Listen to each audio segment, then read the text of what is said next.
Hi there. I'm here with Glenn Victor. I want you to listen to the Daremepodcast. You must. Alstewart, you rock, brother. Oh, Thank you. I'm alstewart. Yeah, you Just rock. in case you Thanks, didn't bro. know.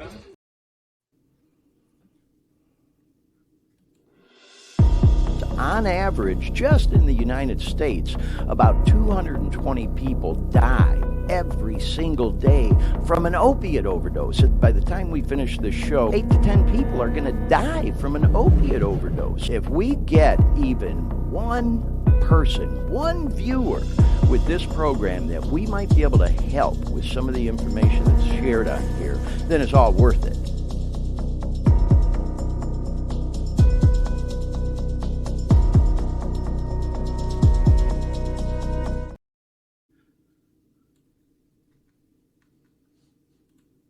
Hey everyone, it's Glenn Victor. Peace. Welcome to the Dare Me podcast, another episode. I'm so excited for today's show because we've got a very, very, very special guest that'll be coming up in just a little while. It's my own son, G, Glenn Jr. We call him G, and he is a fitness enthusiast, and we will be talking all about fitness, exercise, healthy eating, and all the things. If you're a regular viewer or listener to our podcast, you do know that Glenn has been on the show before. But today it's going to be me and him one-on-one. When we've had him on before, we've had other guests. And today we're just going to really focus in on those topics. But we got a lot of other fun stuff coming up, too. We're going to touch on the opioid crisis in the news. We got some great music stuff we're going to be talking about. We got some humorous stuff, some funny memes, all the things that we ordinarily do on the show. So that's all coming up. I see we've got several viewers and listeners already. You're welcome to join in the chat room. We'll be flashing the telephone number on the screen shortly and invite anyone who may be joining us live to call in and ask any questions you might have regarding fitness or anything you might like to talk to us about. We'd love to hear from you. So that's all coming up on today's show. Before we jump too much further into it, let's bring in that boy from Orlando, Florida, our co-host and producer, my best friend, Dean Baker. What's happening, Dean? Hey, Glenn, how are you tonight? Good, good. How's things going in Orlando over on the East Coast? Everything good out there today? I got to ask, I saw you did a live stream yesterday on your motorcycle and rode all the way over to Cocoa Beach, man. How'd that go? I had a wild hair up my ass about Yes. just said, you know what? I had nothing to do, nothing to, just to keep me occupied. And Yeah. I said, of course the stream, if you watched any part of it, it was horrible. It Oh, was I couldn't use my GoPro. Because I wanted to use StreamYard to do the stream, but I couldn't use my GoPro. So I figured, well, my phone has got a decent, what is it, stabilizer. right. And it looked like hell. That was like wobbling around like crazy. And I'm like going, now I was wearing my GoPro on my chest, so I'm going to Right. replace all that with the good footage. But yeah, it was a 3-hour stream. It took me 3 hours to go from my house all the way out to Cocoa Beach, and I finished on the beach, toes in the water. I saw that. Now, I must confess, I did not watch the whole stream, and I didn't see it You broke my live. heart.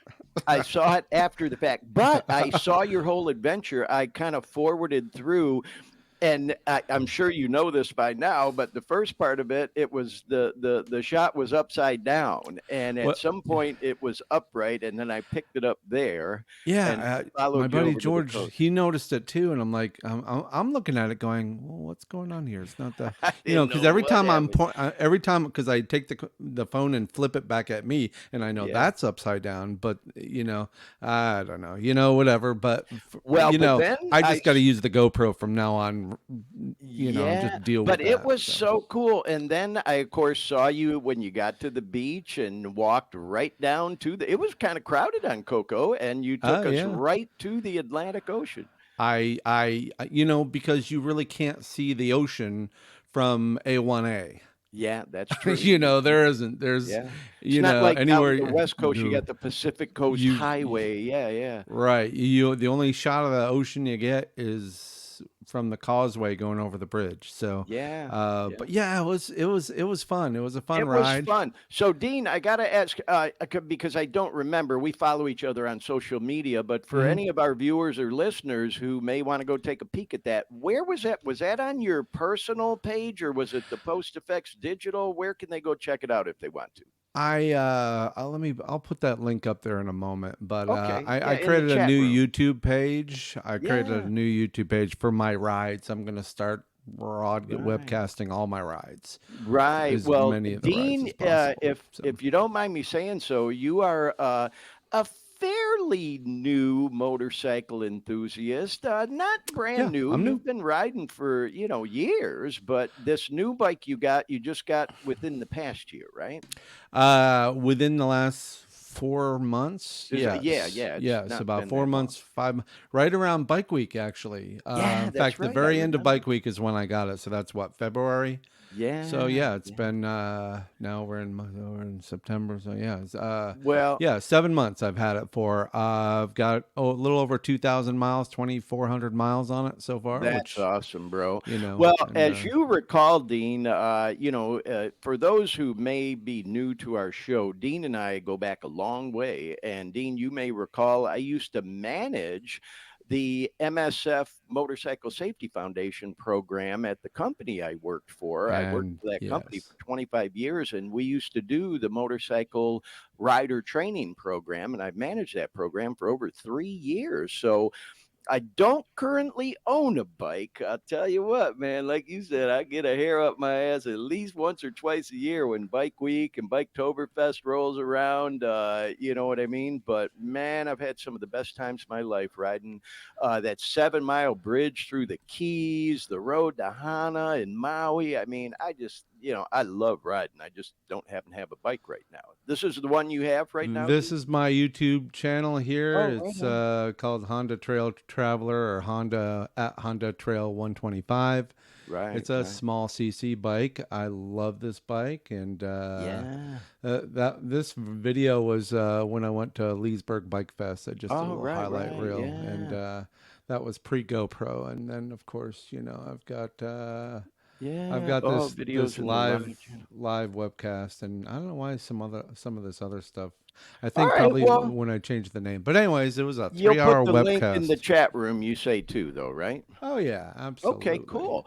Well, hey everyone, that's our pal Dean, our co-host and producer, and motorcycle enthusiast as well. And hey, Dean, since you brought up your YouTube channel, I just got to put it out there. I am kind of proud of myself. I'm gonna pat myself on the back because I've been talking about this on the show for several weeks now. The Dare Me Podcast YouTube channel is completely caught up now. For the day. When we for now, yeah. What I about am tomorrow? not letting it fall that far behind again because that was a lot of work, man. When we go live, if you go to the Dare Me Podcast YouTube channel, all the episodes are there under the live tab, but they all have the countdown. There's no thumbnail or anything. And I like keeping that. I oversee that channel and I like keeping it real clean, uncluttered. And if you go there, on the homepage, it'll only put up so many of your most recent episodes, but under the video channel, they are now all there in chronological order, nice and clean, uncluttered. They all have the same consistent thumbnail. And today is episode 28. And we're going to talk about that channel a little bit later in the show because, man, oh man, have we increased the subscribers. Now, we don't have a lot by some folks' standards, but certainly we've gone up a lot by, my humble little standards. So more about that later. Right now, y'all, I want to jump into the program and let's talk a little bit about what this show is all about. I'm going to give you the short version today because we got a lot of stuff we're going to pack into the show today. And we have that boy G in the green room, as we say. He's standing by. And we are going to do that deep dive interview with Glenn today. And also, I've been putting some reels out there promoting today's show, and I just need to let y'all know I put a couple out there in case you didn't see them, saying that I was going to be on today in my underwear, and we do have those photos. They're coming up, so I see we got a boatload of viewers here today. If you tuned in to see Glenn in his underwear, that's coming up later. But right now, y'all, just want to talk about what this show is all about. As you can see, the name of the program is Dare Me, and we've got all those hashtags at the top of the screen: drugs, addiction, recovery, enlightenment, music, exercise. Those are all the topics we try to focus on. If you're a regular viewer and listener of the show, you know what it's all about, but we get new viewers and listeners every single week. And we are live right now on several Facebook, several YouTube channels, live on X, live on LinkedIn, live on Threads, all the things. And so we get new viewers every week. If you're new to the program or maybe just stumbled on it, saw we were live, clicked on it, and you're watching or listening right now, or even if you come across a recorded version, I want to tell you just a little bit about the show. So, as the hashtags and the name implies, we do talk about drugs and addiction and things to that nature and all the other topics there. I personally became hooked on opiate pain medication, opioids, opiates, whatever the hell you want to call it. I broke my ankle and I was prescribed that stuff by the surgeon and the doctors. And I went on a 9-year run taking them goddamn pain pills. I became physically dependent and I got hooked. Getting off of them things because I've been clean now for over 2.5 years. I'm completely clean and sober.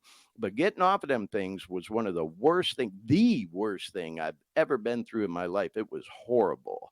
I have a long history with struggles with substance abuse disorder. That's kind of the buzz phrase now. Trying to break that stigma is what's going on right now in the recovery community of addiction and drug addiction and all that. And so, yeah, that's kind of the buzz phrase now. And it's accurate. People do develop a substance abuse disorder, and certainly I did. And I've had a long history with that since I was a young man. You know, when I was a teenager, I started getting loaded and partying like most kids in my circle. And that went on for a long time, y'all. Then I got clean right around 25 years old, stayed clean for, God, almost 17 years. I lived clean and sober. And then I had a horrible relapse that lasted about 5 years, got clean for 6 again. Then I broke my ankle and started taking them damn pills all those years because they make you feel great until they don't. They work great until they don't. They literally turn on you, and then you have to take them just to feel normal, or else you get sick, dope sick. And that's what happened to me. And there's lots of war stories there, y'all, a lot of which I've told on this show, more to come too. But nonetheless, that's the very short version of my story. If you'd like to hear the full story, like I said, this is episode 28. You can go back and watch all the other content and you can look at the titles of them. You'll figure it out which ones I go into the deep dive of my story with. And more to come as we go, y'all. But anyhow, when I got clean, I decided, you know what? I want to try to help some people get out of that mess. And I'm going to do a fucking podcast. And that's why we started this podcast. Like I say, we're into episode 28. We started it last March, and we've had so much positive feedback that we're marching forward with it. And part of my healing process, if you will, recovery, as they say, is the things we talk about. Enlightenment, music has had such a huge impact on my healing process, and exercise. And we focus on different topics at different times on this show. And this week it is all about exercise and fitness. And that's why we have that boy G coming up in just a little bit. Hang on, y'all. He's standing by in the green room, as we say, and he will be coming up. But before we get into that, I really need to kind of sort of go into something, y'all. It's going to take me about 5 minutes. So please indulge me as I talk about this with y'all. Okay, Dean, let's bring some of those slides up because I wanted to talk about this first as well. We had that shout out at the beginning of the show from that boy, Alstewart. Now, if you are a regular viewer and listener to the show, you know last week I was really trying to get out of here a little early because I wanted to go downtown here in Sacramento, where I'm coming to you live from, to see a concert by this guy, Al Stewart. And if that old dude on the front end didn't look familiar to you and you were wondering who that was giving us a shout out on the podcast, this is him as a younger man going back to like 1978. He became very, very famous for this song called Year of the Cat. And he also had a lot of other famous songs. He had On the Border, Song on the Radio, Time Passages. And so I just thought that I would explain who that shout out was from and show you some pictures of him as a younger man. He's 78 years old now. And I got to meet him because I did make it to the concert last week. And we're going to actually show just a little bit of footage from that concert later on the back end of the show once we finish our interview with G. But I thought I'd give you a little background on why we showed that shout out at the beginning, because the dude's a legend. For people that know, some of our younger viewers or listeners, you may not know who Al Stewart is, but he truly is a international music legend. And it was such a thrill for me to be able to not just see him perform, but especially to meet him. He was so nice to me. We chatted for about 10 minutes. And then I told him about the podcast, and he thought that was the coolest thing. And so I asked him to do a shout out, and he agreed to. We're going to show it again later in the show, y'all. So there's a picture of me and the legend Al Stewart. How cool is that? That was just so cool to meet him. And I just thought that we'd go ahead and show that clip one more time of him giving us a shout out. Let's check it out. Hi there. I'm here with Glenn Victor. I want you to listen to the Dare Me podcast. You must. Al Stewart, you rock, brother. Thank you. I'm Al Stewart. Just in case you didn't know. All right, so there you go. And you know what? I'm just going to go ahead and play this clip of Year of the Cat right now. It's just a short clip. So people who maybe aren't familiar with them will probably at least know this little part of the song.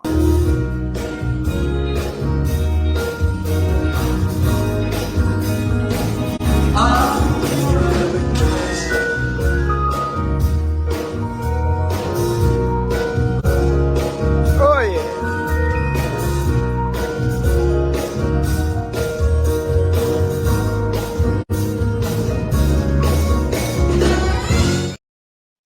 Okay, y'all. So I only showed that short clip, and I would have showed you more from the beginning, but I was singing through the whole thing, and I listened to the video, and it was pretty cringy. So I had to find a part where I wasn't singing so much. But anyway, that is like definitely his most famous song, and what a thrill it was to meet Al Stewart, y'all. So anyway, moving along. I want to talk a little bit about this guy, Howard Stern. We're going to talk for a minute about Howard Stern and Dennis Rodman. And the reason I wanted to bring them up, y'all, and Dean, can we go full screen on me for a second here? Because I want to really look into the eyes of our viewers right now and let y'all know a little something, something. I'm going to let some of y'all in on a little secret about this show and the marketing that I do for this show. Last week, we talked a lot about temptation for people that live clean and sober.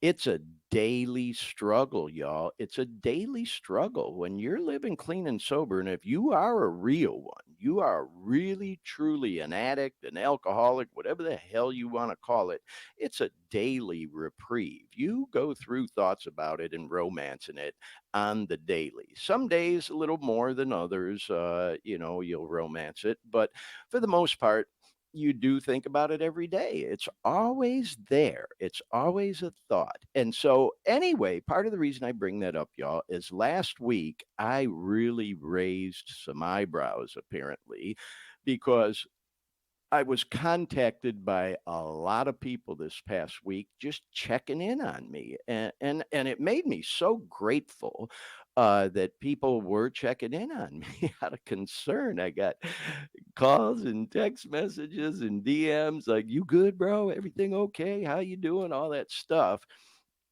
and I just wanted to put it out there that I do things intentionally to get attention for this show, y'all. It's all by design.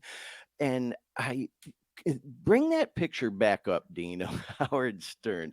This is why I wanted to talk about Stern and Rodman, because these guys are the old school that I come from in marketing.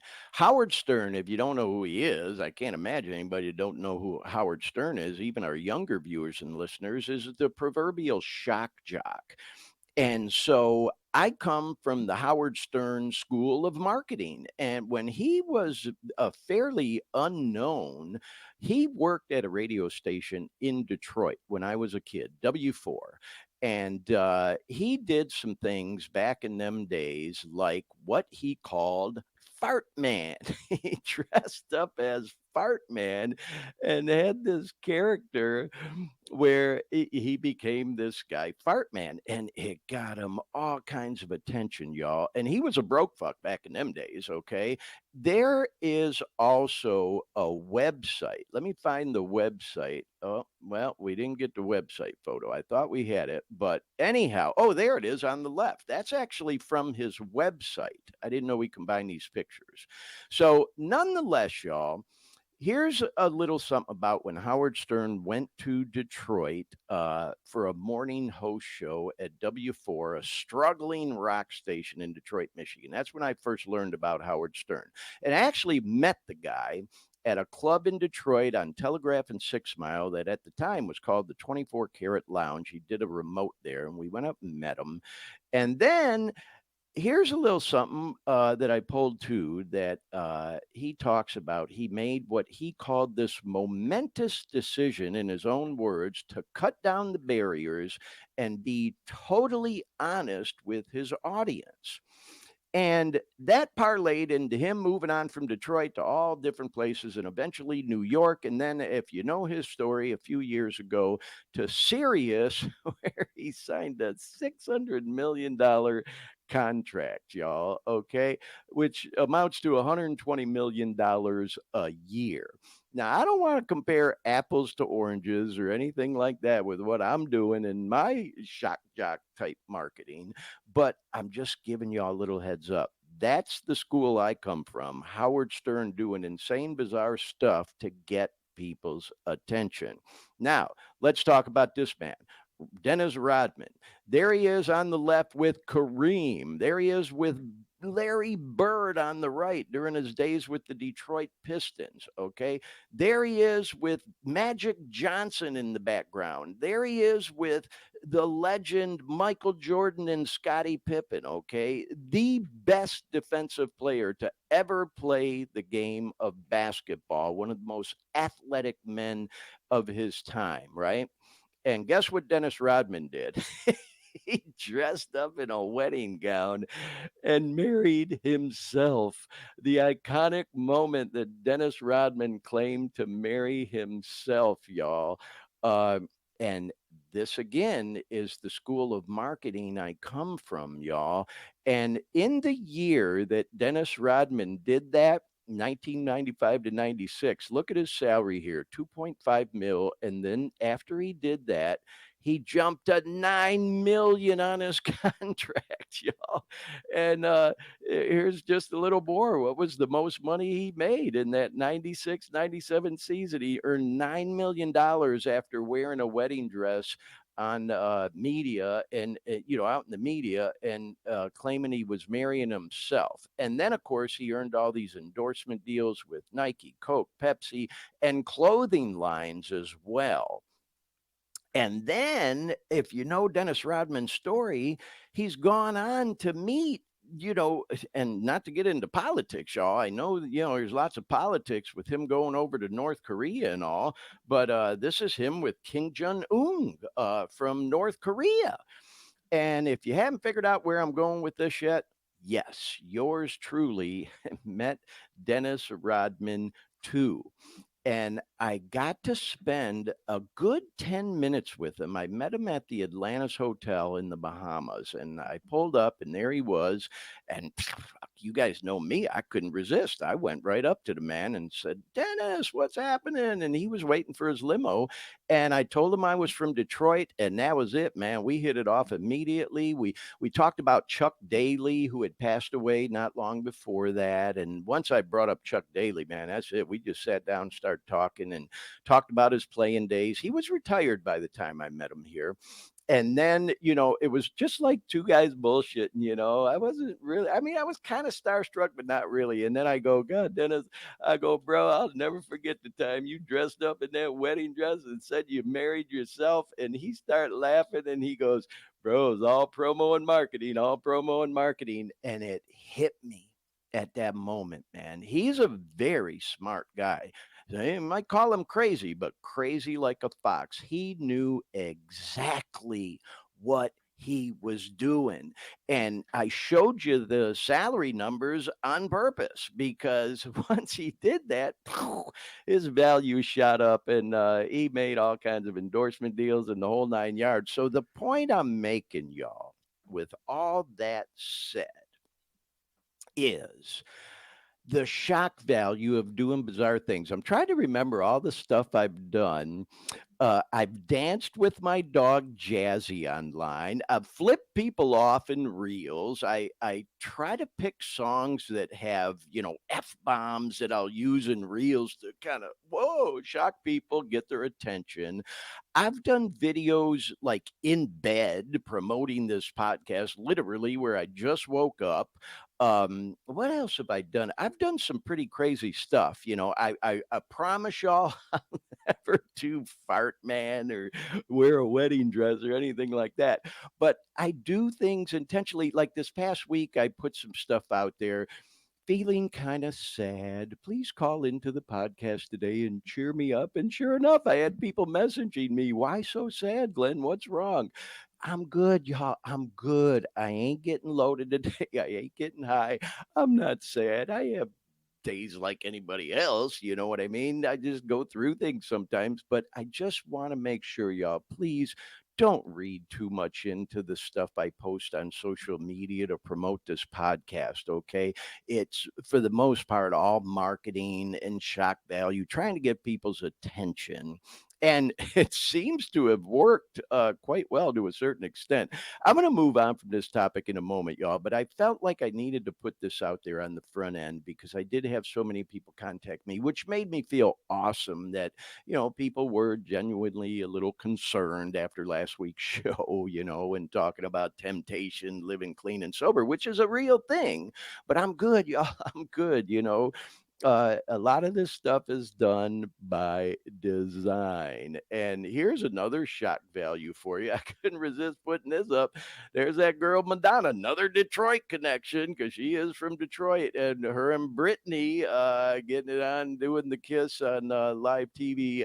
This was, I believe, at the MTV Awards. And again, y'all, this was all shock value stuff. So anyways, just wanted to put that out there, y'all. Please don't read too much into the stuff that we do on social media to promote this podcast. I've shared on here that I've attended several seminars, marketing workshops on social media. You can't just always cram your product or service down people's throat, or they're going to eventually just put up their defenses, block you, whatever.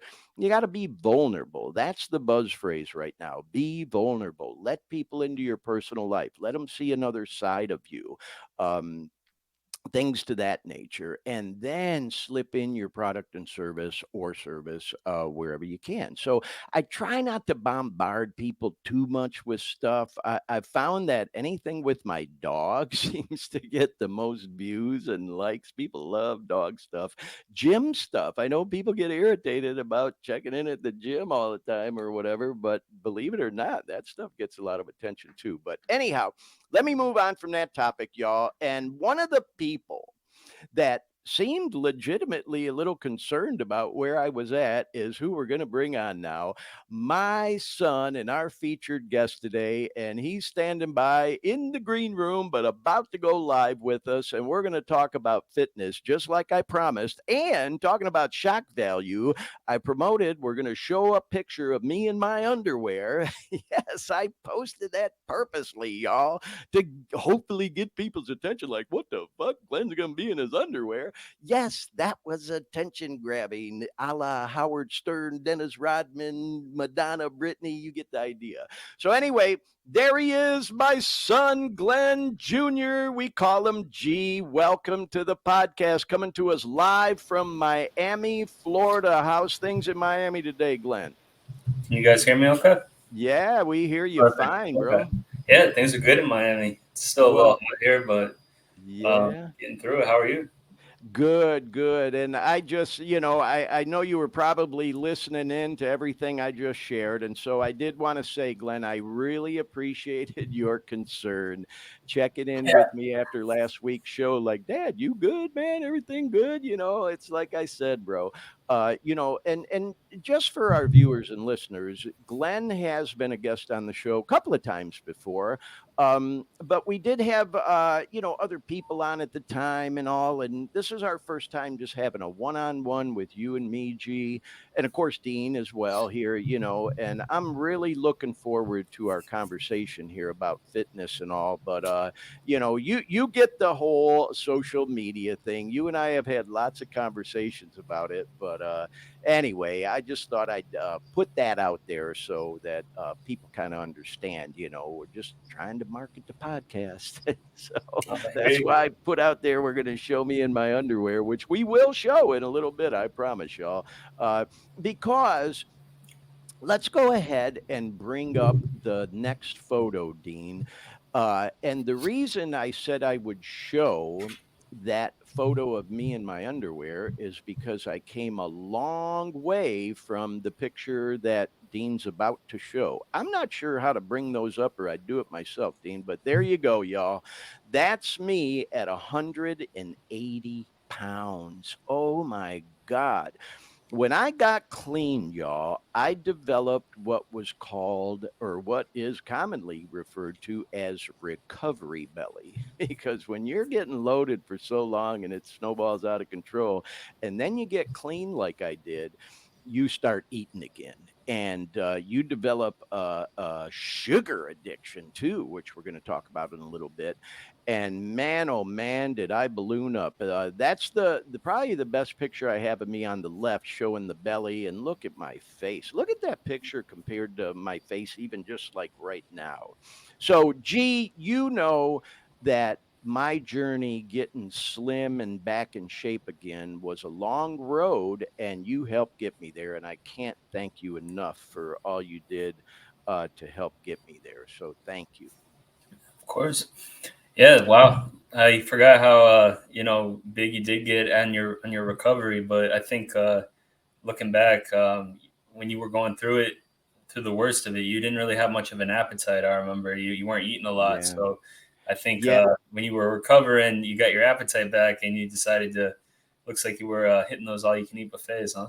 Yeah, yeah. And you know what? Lots of sugar. I got hooked on the caramel macchiatos from Starbucks and Dunkin' Donuts and all that stuff. And man, you know as well as I do, the sugar and the carbs will really pack on the pounds real quick, y'all. Well, that's Well, big for you, like, right? Because like I know, like you as a kid, like you were always skinny, right? Like as a little, like when you were younger. yeah, yeah, Yeah, definitely. I'd like to refer to it as slim and trim. yeah. Skinny almost has That like was a the biggest you negative. ever got, right? What's that? that was the biggest you ever got in these pictures? That was the biggest Yeah. I ever got. And for me, that's big because I'm Yeah. not a real tall guy, y'all. I'm like 5'7", so 180 Mhm. pounds for me. And again, no disrespect to people that carry extra pounds, whatever, do you? I'm just saying for me, I felt so out of shape and I'd look in the mirror and I'm like, oh no, I cannot live like this, y'all. I got to get back in shape. And when it comes to, addiction and things to that nature, it's referred to as a sickness that is mental, spiritual, and physical. And certainly it was affecting my physical health. And I wanted to get back in shape. And so I, started going to the gym. And G, Mhm. you've been a gym enthusiast for years and helped coach me through that. And I just can't thank you enough. So we're going to show some pictures, some before and afters. But before we do, I wanted to show this video because I saw you posted this, Glenn. And for our viewers and listeners who are just getting familiar with you, I just wanted them to get the idea of the kind of guy my wonderful son G is. Check this out, y'all. I always tell people I'm not a nice guy, I'm a good guy. There's a difference. If a little old lady is walking down the street and some guy grabs a pocketbook and you grab the guy and break his nose and break his arm, you're not a nice guy, but you're a good guy. I'm not in this to be nice. I'm in it to be good. Yeah, exactly, G. I love that about Yeah. you. No, I related to that when I saw that. I had to repost that on Instagram. I mean, because I go in this life, like I walk around this life like just with a heavy heart, like just wanting to be a good person. But a lot of times when you're with your circle of friends or whoever you're with, a lot of times people make comments like, "Oh yeah, he's a real nice guy," but there's the difference between the nice guy and the good guy. And I thought that video explained it well. So yeah, I really liked that. Yeah. Well, you know what? For those that don't know, I'm just going to put this out there. Glenn is a black belt, by the way, in Taekwondo. And when G was a younger man, and a kid still, I often say, Glenn, when I'll be talking with other people, that was the best thing I ever did for my son, y'all, was get him involved in Taekwondo. And you did that for how many years, kiddo? Yeah, like I think close to 10 years, but I Yeah, and you had practicing. your eyes on that black belt and you were not giving up. I say it all the time, sometimes it takes people a while to make their mind up about what they want to do. And you're kind of sort of one of them guys, you got to figure it out. But once you make your mind up, man, that's it. You go. And, that was one of them times. And, the reason I bring it up is because the discipline, not just that you learned to defend yourself and all that, but the discipline that they brought to the table in those taekwondo classes and the practice and the training. Because I would sit there, they had an area for people to sit and observe and watch. I just loved it. So anyway, I wanted to put that out there. Yeah, Well, any kids going through like, any parents that are thinking of, wanting to look for like a sport or like an extracurricular activity for their child, like we tried everything, baseball, basketball, football, kind of dabbled in everything, but I gravitated towards combat sports, martial arts.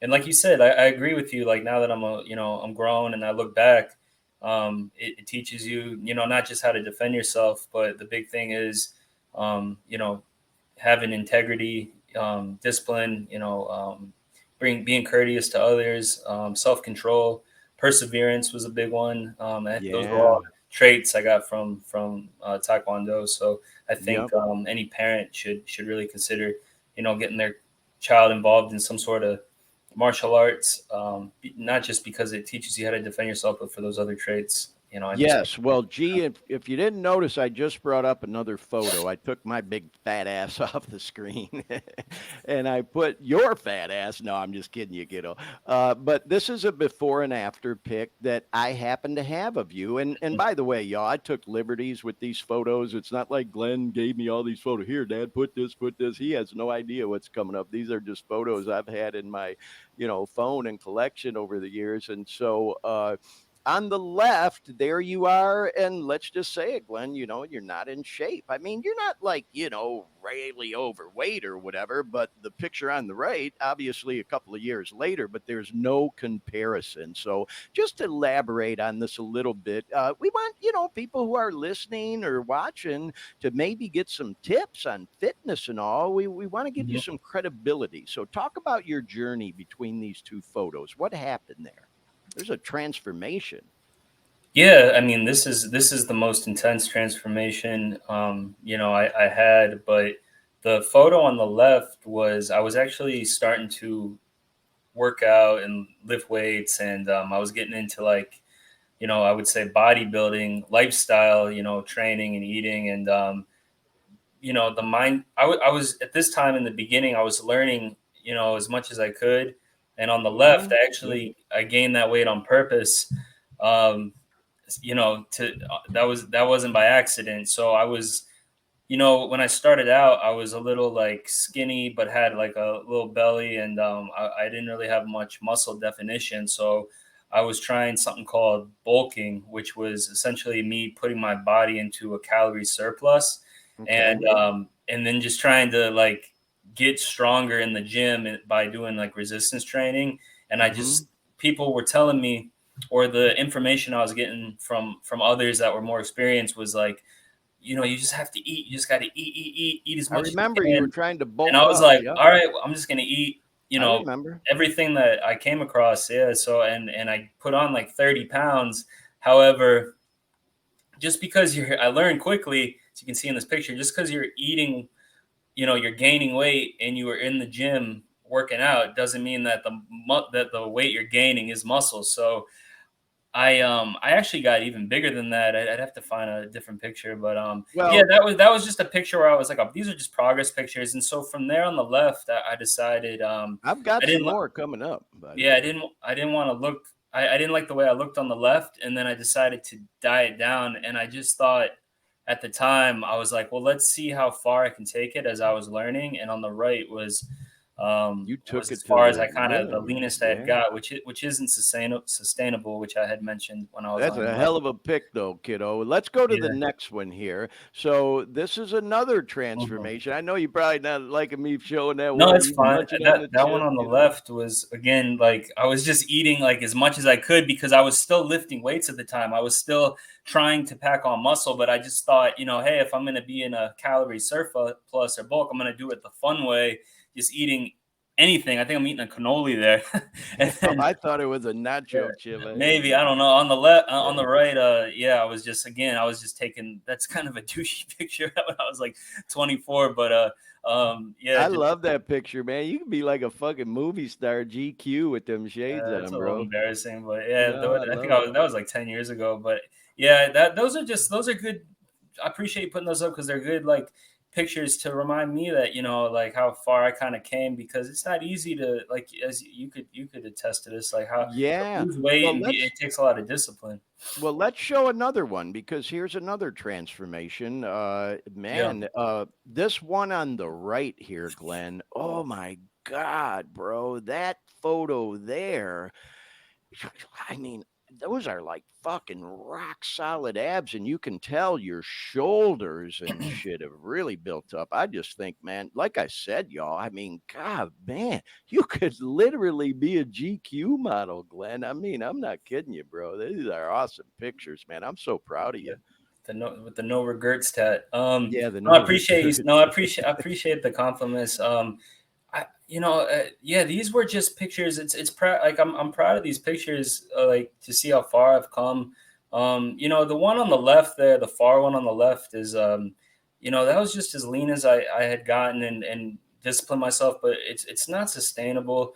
You know, even for somebody like me at the time I was tracking everything I ate. I was very meticulous about what I was consuming, and like just to the T, I was tracking all my calories. And you know, it was a little extreme. Like, you know, I know on this podcast we talk about addiction. I was like kind of addicted to like just detailed. I was so detailed I was weighing out my food. I was counting all my like macronutrients, like proteins, carbs, fats. I was like really specific, and that was the result of like I knew exactly what I was consuming, so I knew whenever I hit like a sticking point, I could I knew exactly what I was putting in my body, so I could adjust those numbers and get as lean as I wanted to. I felt really in control because I knew exactly what I needed to do. Let's talk about that for a minute, Glenn, because I do remember part of the journey when, we were still living together back in Orlando.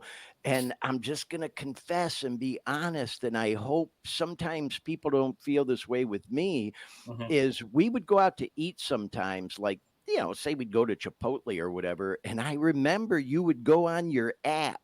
You had Yeah. some app that counted like macronutrients or whatever. And I'd be like, what the fuck you doing, man? And you're Yeah, like, my well, I fitness got to pal, figure out what I I can still eat, use it. Yeah. Yeah, I mean, I'll say this if you don't mind me saying this. No, not at all.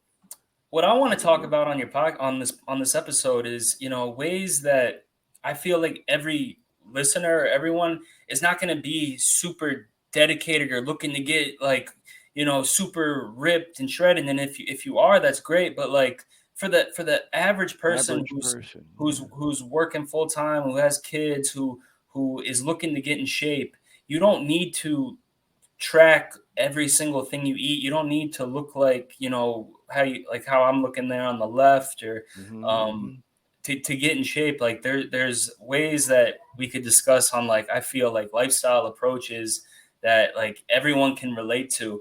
But for what I did here to get, down to like where you essentially have like no body fat percentage. Right. For the way I did it, what worked best for myself, because I'm definitely not an expert. I can just go by what I've learned and what works best for me is to get to that extreme. For me, I was like, okay, I need to know. Have you ever tried to lose weight yourself, and like you got to a point where you're like, shit, like I can't seem to lose that like extra 5 pounds or extra 10. Well, for a fact that's happened to me. So it's called like a sticking point, like a plateau. Like, so let's say somebody's trying to lose 30 pounds and they lose 20, or then they lose 25, but they're like, man, I just cannot lose that last 5 pounds to like where they really want to be. For me, what helped was like, I knew exactly what I was consuming. I was tracking everything. Like I said, I was weighing out my food. I was tracking my calories and macronutrients on MyFitnessPal. So when I hit that sticking point, I knew how much cardio I was doing, and I knew how much I was eating. So I could calculate those numbers and get down to that on the left. But for the average person that like is working full time and has kids and is so busy, and that's just not their number one priority, because I get it now that I have a lot more responsibilities in my life, because at the time that's all I cared about was like getting in shape, and I had a lot more time free consuming. I would, that's not the way I would go about it, because you want to find something that you're going to stick with. Some like I said, balance. So well, gee, here's something I'd like to do. Dean, if we could put the telephone number up on the screen to potentially take any live callers. That middle picture is so douchey. I'm sorry. Oh, I love it, man. That's actually one of my favorite. You look like the Terminator or some shit there. I know, but these were like 10. Hey, I look back, I like cringe at some of these pictures, but I like the one on the right's more recent. The one on the right's more recent. Yeah. Oh, I can tell. The only thing I don't like is that tattoo on my chest. I wish I wouldn't have got that. No, I love it. I love it, man. I love it. We're gonna do a whole episode, by the way, all about ink, and I want to have you on that show. Shout out to my girl Maria back in Orlando, my tattoo artist. She's done such great work for me, and we had a long conversation. You know how you have conversations with your tattoo artist if you're sitting there for a long time, and she was telling me, people joke about going to have ink therapy. She was telling me that people literally do come in for ink therapy, especially like younger people who are what they call cutters, talking about mental health on this show and things. and sometimes their parents will bring them in. And so, anyway, I don't mean to get off topic, but we're going to have her on. She agreed to be on the podcast and do a deep dive into that topic. But anyway, with all that said, we'd like to invite anyone. I see we still have several viewers and listeners. We can kind of keep track. We see, like I said, we're on several Facebook, YouTube pages, YouTube channels, LinkedIn. We're on Twitter, X, Threads. So for anybody who may be watching us live, you are more than welcome to call in with any questions you might have for Glenn about fitness or myself, about recovery. If not, it's all good. We're going to keep marching forward with the show, but we do want to keep that number up, and we'll flash it up from time to time. We'd love to hear from you. So by all means, feel free to call in. Now, Glenn, you talked about trying to get past that last 5 pounds. And if you remember with my journey that you helped coach me through, I told you, I'm 61 years old, y'all. I was a pretty athletic guy as a younger man, always been obsessed with sports. I played sports. I played baseball as a kid. I played hockey for a couple of years. I was on the football team. I was a wrestler for a couple of years. Always loved playing basketball, all that kind of stuff, y'all. And actually was the sports editor for a newspaper for a year at Henry Ford College up in the Detroit area. So I'm obsessed with sports and fitness. Obviously, I got off track when I got caught up in, using an addiction and getting loaded all the time. And, I just told Glenn that when I started this journey of losing all that weight, that I wanted to get abs one more time in my life and get the photo like what we're seeing with him right here. And I got down to about 135, and I was in great shape, feeling great, but I wasn't seeing the definition I wanted. Then I got down to 130, and it was not easy, y'all, and I still wasn't seeing it. And I remember you saying to me, "Gee, well, Dad, this ain't a healthy weight for you, but if you really want that picture, I think you're going to have to get down to 125." And it took me a fucking year to get there. Oh my God, it was so hard, y'all. And I'm so happy that I did this because I'm about to show a reel right now. And that picture of me in my underwear is coming up here in the next couple of minutes if some of y'all are still waiting for it. I literally, Glenn used to tell me, "Dad, don't look at the scale. How many times a day you weighing yourself?" And I'd have to be honest and I'd go, "Well, I do weigh myself about 4 or 5 times a day." And he'd like, you remember saying this to me, G? Like, "Dad, stop. Just weigh yourself once in the morning and be done with it because you're going to get obsessed with it." And I kind of did. But I'm so glad I did this. I started taking pictures of the scale right out of the gate. These are all, you're going to see this reel with all these pictures of the scale readings, and they're all legit, y'all. They're actual pictures I took of my journey from 180 down to under 125. So check this out, and it's only about a minute long, and then we're going to talk about it.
So there you go, y'all. Nice. That, like I said, is a legit reel. Thank you, Glenn. I remember Hey, that boss. I was literally in tears that morning because I went to bed after working out that night and I was like at 125.2. And if you're obsessed with weighing yourself like I get sometimes, you know that when you wake up in the morning, you do your business, that's usually your pretty most accurate weight and the lightest you are. And when I saw 124.7 and I broke that 125 after more than a year-long journey. Oh man, I'm trying not to get emotional talking about it right now because you are absolutely right, Glenn. Let's talk about this for a minute.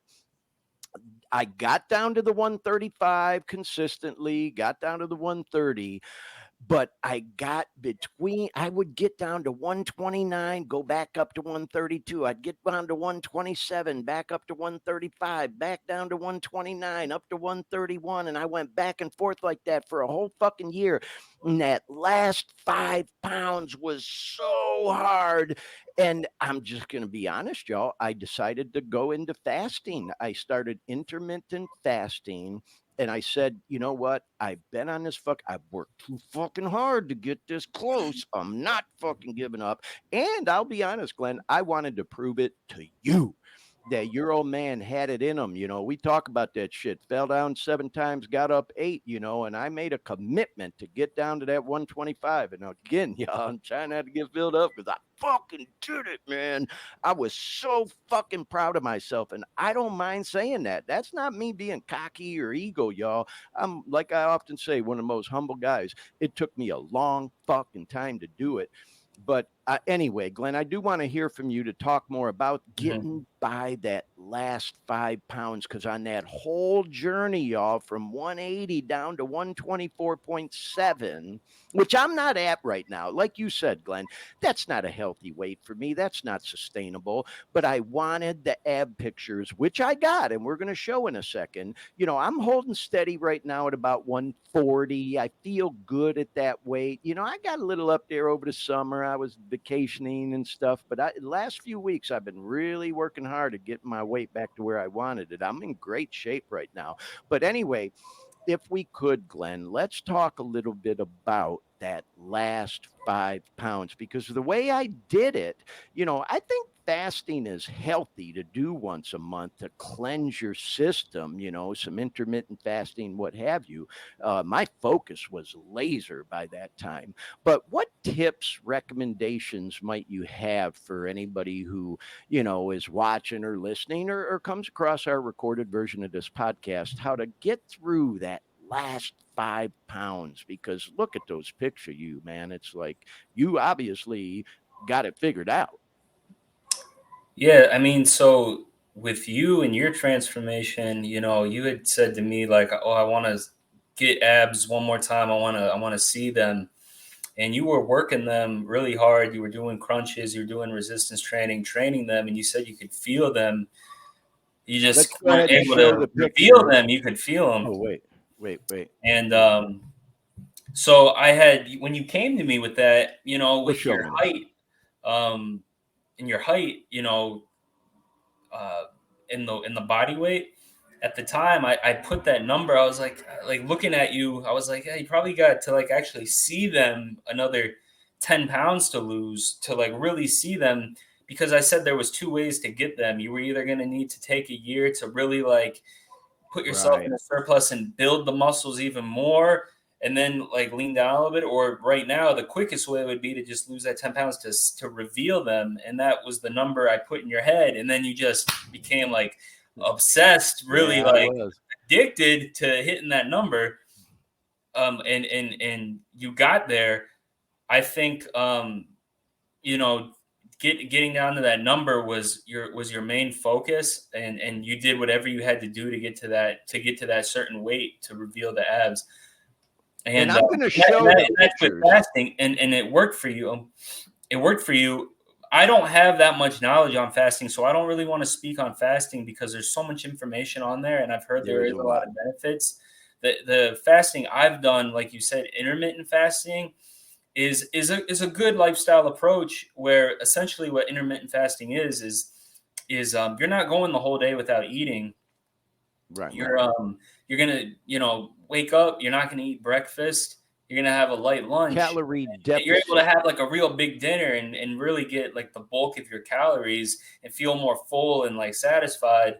So you're kind of like fasting in the morning and then eating like a nice big meal at night and still being in like a deficit to lose weight. So that's how I was that was helping me because a lot of times, like in the past, there was, studies saying, well, or what the popular thing was, like eating 6 small meals a day, like six small meals to speed your metabolism up. And that was debunked, where it was really like, it came to fruition that it was kind of like calories in versus calories out. And it didn't really matter if you were getting like 6 small meals a day or like 1 big meal a day or 2 big meals a day, as long as those calories, your calorie range was in a certain place.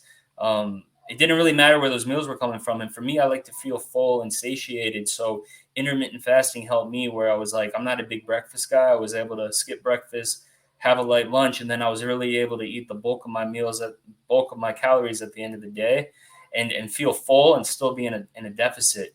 So right. For me, my approach, what I would say to anybody who's looking to maybe, whether it's to burn fat, lose weight, get in shape, my approach to it, what I did for my transformation, right, is you're going to get, for you, it was, when you see that number on the scale, when you're looking at the scale, it is, if that number's going down, you're losing weight. Now, you might not be just burning fat. The weight could be water weight. You could be losing, you could be burning fat. You could also be losing muscle. So you don't want to just go by that number on the scale. And you're going to get your most accurate weight on that scale right when you wake up in the morning. So let's just say for me, I wanted to lose 25 pounds, right? Let's say I'm at 175 pounds and I want to get down to 150. I'm going to wake up each morning, right? I'm going to step on the bathroom scale right when I wake up in the morning, and I'm going to write that number down. I'm not going to step on the scale again throughout the day, because your body can fluctuate between like 5 to even up to 10 pounds, depending on what foods you consume, water retention. So it can really mess your mind up if you're stepping on the scale, when you wake up and then later you see that it's 5 or 6 pounds heavier and you're like, what the heck? Like, what's going on? You just get upset or depressed, and you can really become, obsessed with that number. So to just get rid of all that, it's just step on it once a day, right when you wake up in the morning, and you're going to write that number down, and you're going to do that each day, 7 days a week, right? You're going to add up all those numbers on the 7th day, and then you're going to divide it by 7, and you're going to write that number down. That's going to be your weekly average. So out of the 7 morning weigh-ins, after you added those up and divided them by 7, you're going to take that weekly average, and each week you're going to do the same thing. And if that weekly average is going down, you're losing weight. It might not all be fat, but if that number is going down, you're losing weight. The ways to lose weight is you got to be in a calorie deficit. Yep. Now, what I've done, because I've made every mistake in the book, I've tried everything, and what I've seen learn a lot by of default on some things.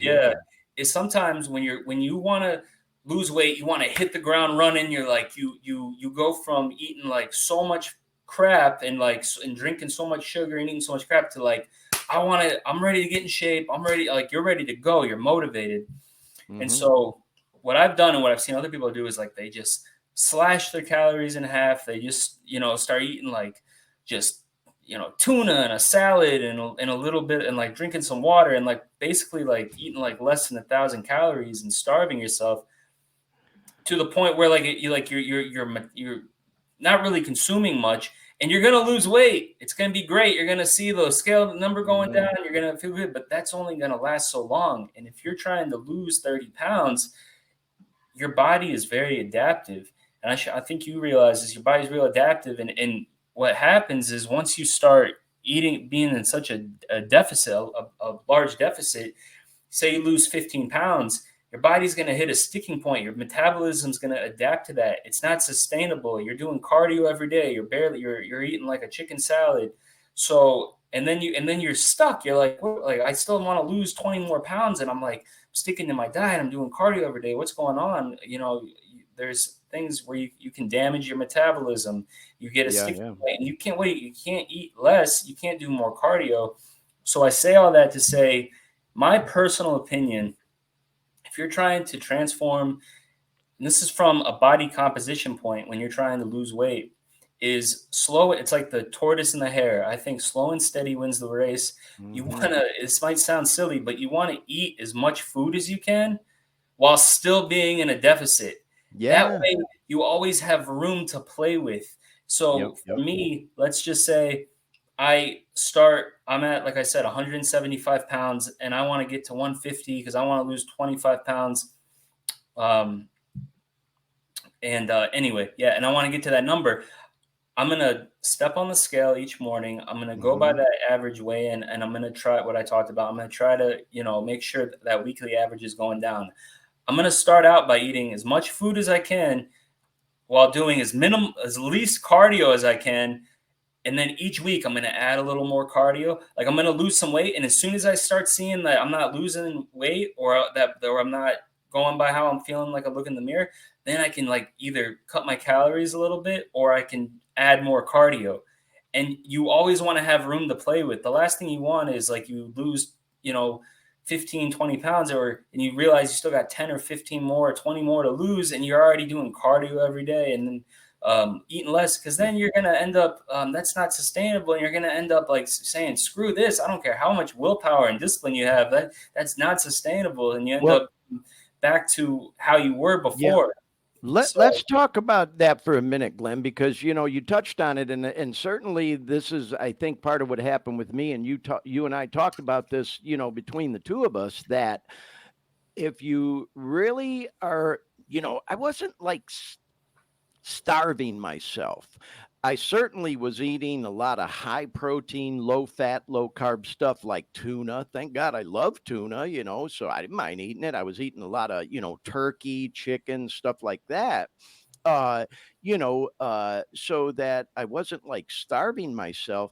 What I'll also say is you can get into such a calorie deficit where, again, you and I talked about this. I think your body, when you're trying to get that last 5 or 10 pounds, almost goes into like defense mode where it's like, okay, I'm not getting enough calories. I'm not getting enough fat. I'm not getting enough carbs in it. Your body almost is like refusing to shed any more weight because it's hanging on to it almost like a survival mode. Wouldn't you agree with that? Yeah, it's real adaptive, and like your body can adapt, to those low calories, and your metabolism starts to slow down. So to answer the question, to like lose that like last 5 to 10 pounds is really, you just don't want to you don't want to plateau and get it to a sticking point. You want to have room to play with, because the last thing you want to be doing is like be lost. Okay, if I eat any less, I'm not eating anything. And if I do any more cardio, I'm already doing like cardio like 7 days a week. So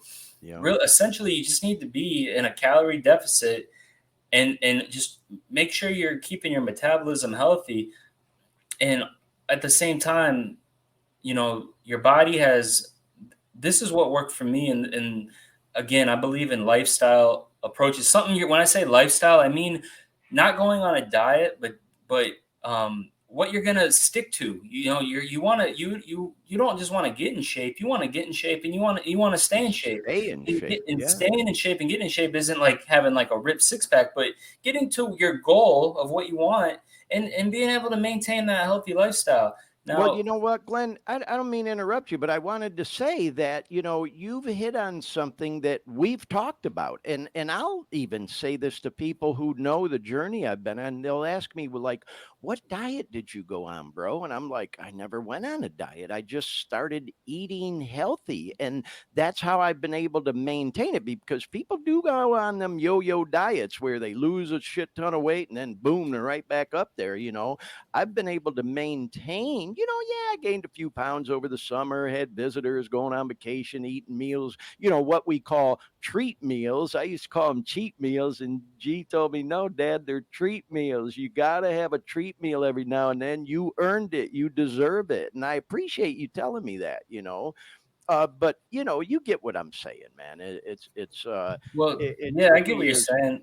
So when I say like not a diet, right? Like there's all these different diets out there, like keto or low fat or carnivore, where it's like you just eat meat, and Atkins, and all these different diets. And for me, is like I like proteins, I like carbs, I like fats, I like I like desserts. I like everything, and I don't want to be a prisoner to a diet to the point where, like, I say I'm out at like a function or a outing, and I'm like, oh, I can't eat Be that that because I'm on guy, a like, diet. oh, I Or can't eat. Yeah, yeah, yeah. well, not even that. Just like, yeah, just like I want to be able to, just enjoy, whatever's being presented, where I'm like, okay, I can eat whatever I want, but I just know that I need to be in a deficit. And my approach is something that whoever is watching could look up, is something called flexible dieting, if it fits your macros. And what that means is that there's macronutrients, which is your proteins, your carbs, and your fats.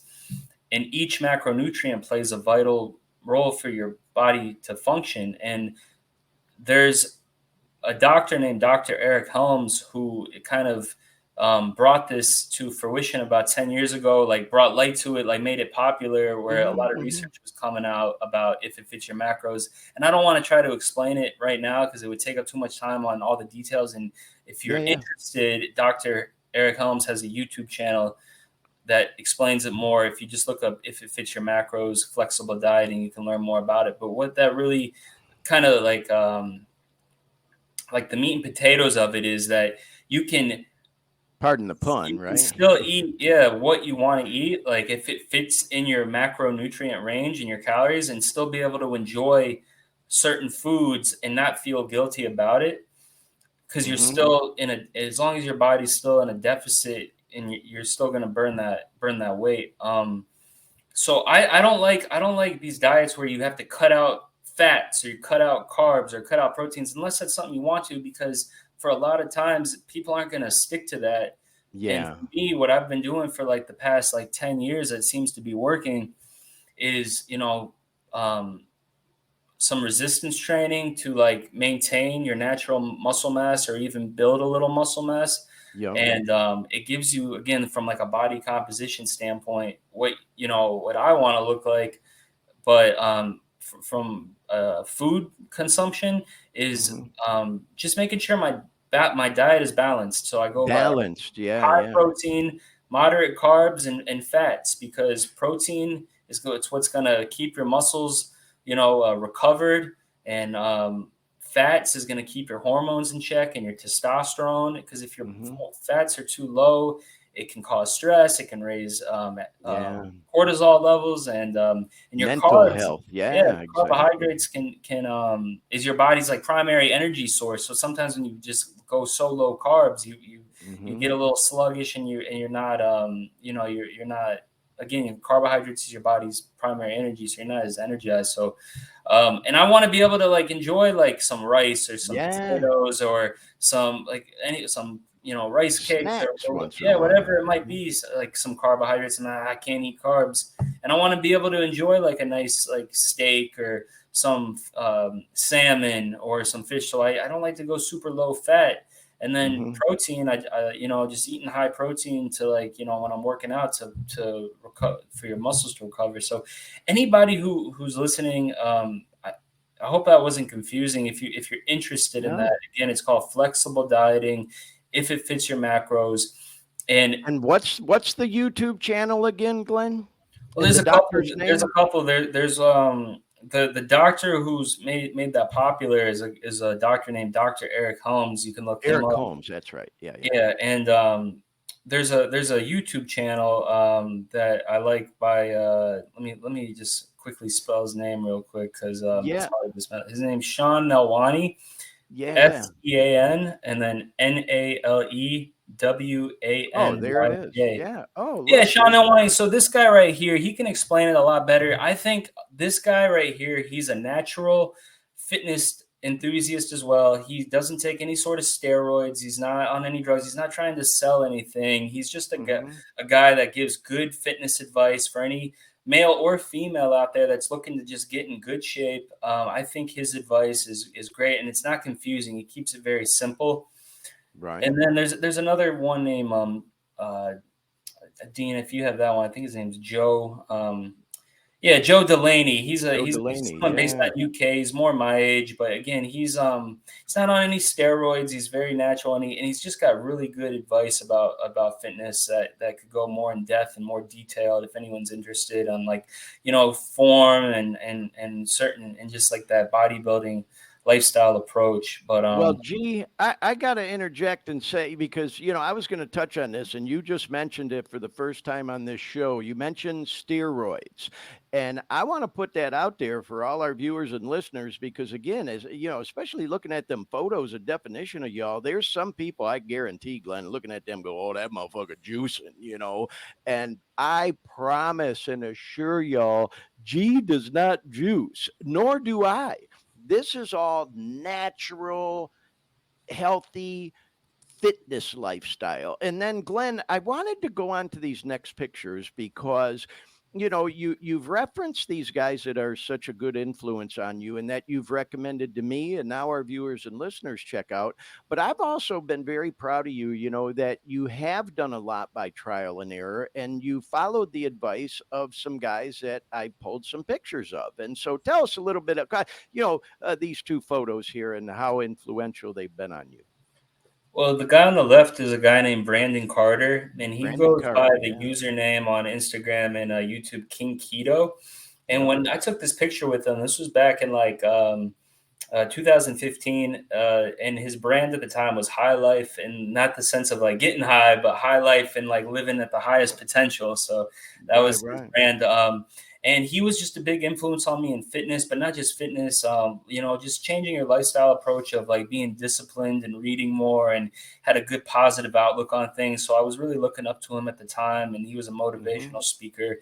His name's Brandon Carter. But what's funny about him now is that he goes by the name King Keto, and he's real big in like the ketosis diet, like no carbs and high fats. And there's a lot of benefits to that too. But I didn't agree with that because I want to be able to eat rice and potatoes and carbohydrates. I don't want to limit myself to no carbs. So, but still pretty cool to have met the guy, because that is a little bit of an older picture, right? Yeah, no, he's great. I mean, he's got some really good motivational videos on YouTube. If anybody's looking to get like a little motivation in their life, he really has some power. He has a powerful story about his dad taking his life and how he was able to get through that, and how he was able to get out of he was living in poverty and get out of the hood and really make a create a name for himself and become a millionaire just through motivational speaking and fitness. And it's crazy because I started watching him on YouTube when he was just living in the hood, created a YouTube channel, just putting out some fitness advice, and he's now living here in Miami, Florida, and he's a millionaire. Just from grinding and hustling. So I so motivated. I was so happy to meet him at the time. Just that's who I look up to, guys that are just like very motivated, and you could just tell he's a good person. So that's who that is on the left. And then on the right there is one of my biggest inspiration. Shout out Dustin if you see this, bro.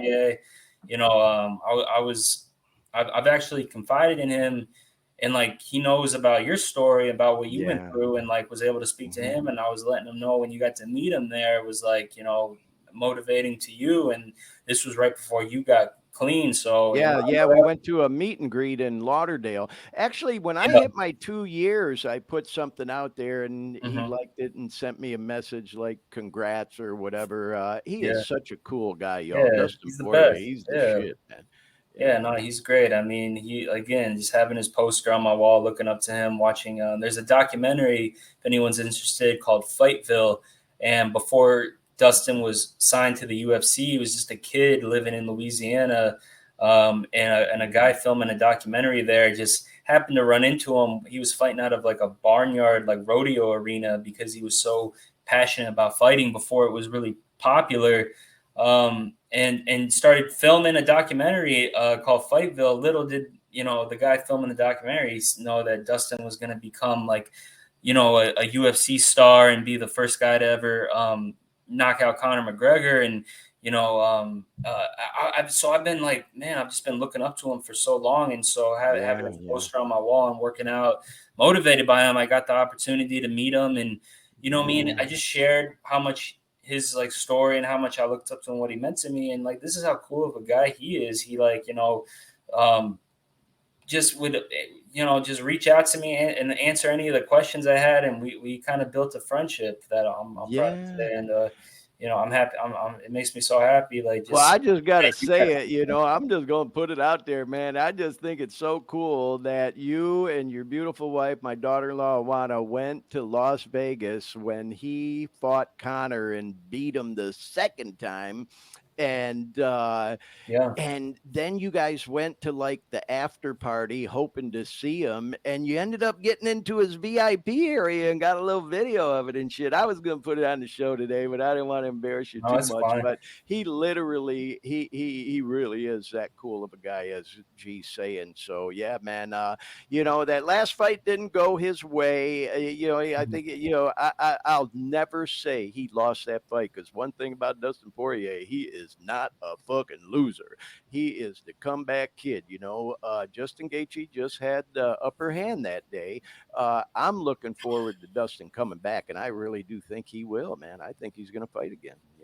I mean, that's why I love him so much, is that, it's not because he's a great fighter and that he's like, on top of the world, like best at his craft, in my opinion, the greatest fighter in the world.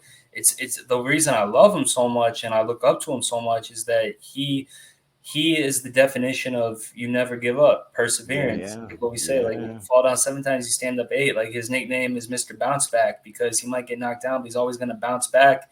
And he always, he taught me what I learned from Dustin. The most important thing I learned from Dustin is how to replace my complaints with gratitude. And it brought a lot of like, clarity and like happiness into my life, because we all have our bad days. But I think when you can, find gratitude in the little things, it really makes you appreciate life more. And I know, and that's what I've learned from him. So, and that's why I look up to him so much. Well, and you know what, Glenn, I wanted to show these pictures in part because these two guys here, I know how influential they've been on you. Carter, when you were a little bit younger, I think, and then Dustin kind of moving forward and up to now.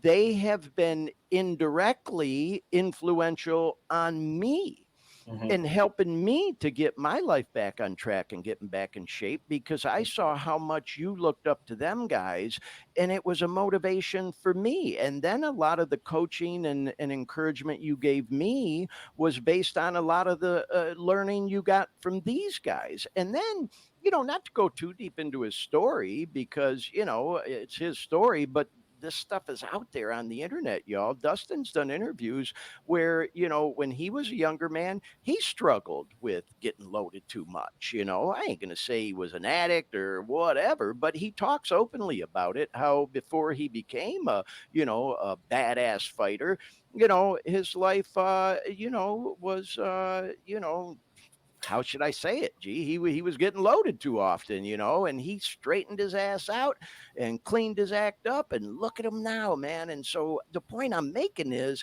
that has been so fucking motivational for me. And I got to tell you, man, I'm just being honest. I don't want to sound like a fangirl or stan or whatever, but sometimes when I'm in the gym, man, and I'm fucking powering through it and doing that last sit up or lifting that last, I think about these guys like, yeah, fuck yeah, So I really wanted to show these photos because even though, I never really got close to them like you did, Glenn, they have indirectly been inspirational to my fitness journey and me getting back healthy again. So I'm grateful to them too. Yeah.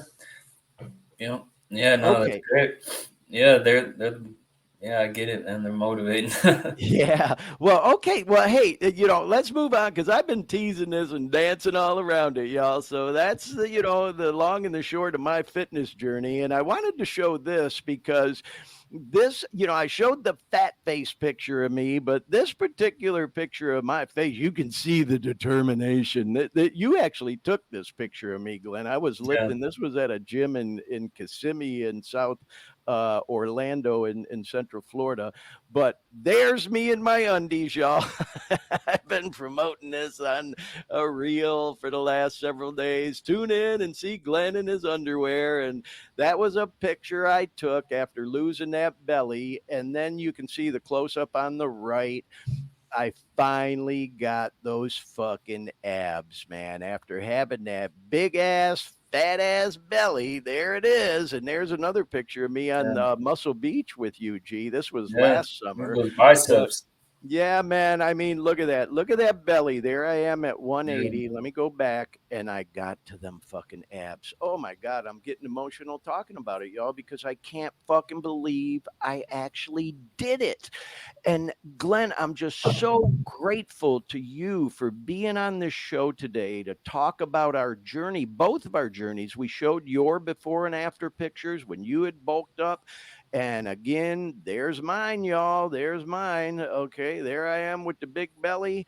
And there I am on the right, and then there's the abs and me in my undies. So if you're struggling, y'all, with physical fitness, weight challenges, things to that nature, you can fucking do it. If I can do it, you can do it. And Glenn, I'm so grateful to you for coaching me to get to this point, and also for sharing with our viewers and listeners on the program today some of the tips and recommendations that you have. Now, I know you got an early start in the morning, so I don't want to hold you hostage too much longer. But before we let you go, man, just go ahead and add anything else to the conversation you'd like to, and then we'll let you go. And then for anybody still watching and listening, we're going to go into the opioid news, opioid crisis in the news. I got some fun music stuff, some shout outs coming up and stuff. But we don't want to hold G hostage all night long. But Glenn, I just want to thank you so much again for helping me and being on the show to talk about this topic today, because, I'll get done with what I'm talking about here in a second so we can hear from you. But this journey of recovering from addiction, like I said earlier in this program, it's not just, mental, because obviously you got this mental battle going on and you try to get some peace on a spiritual level. It is physical.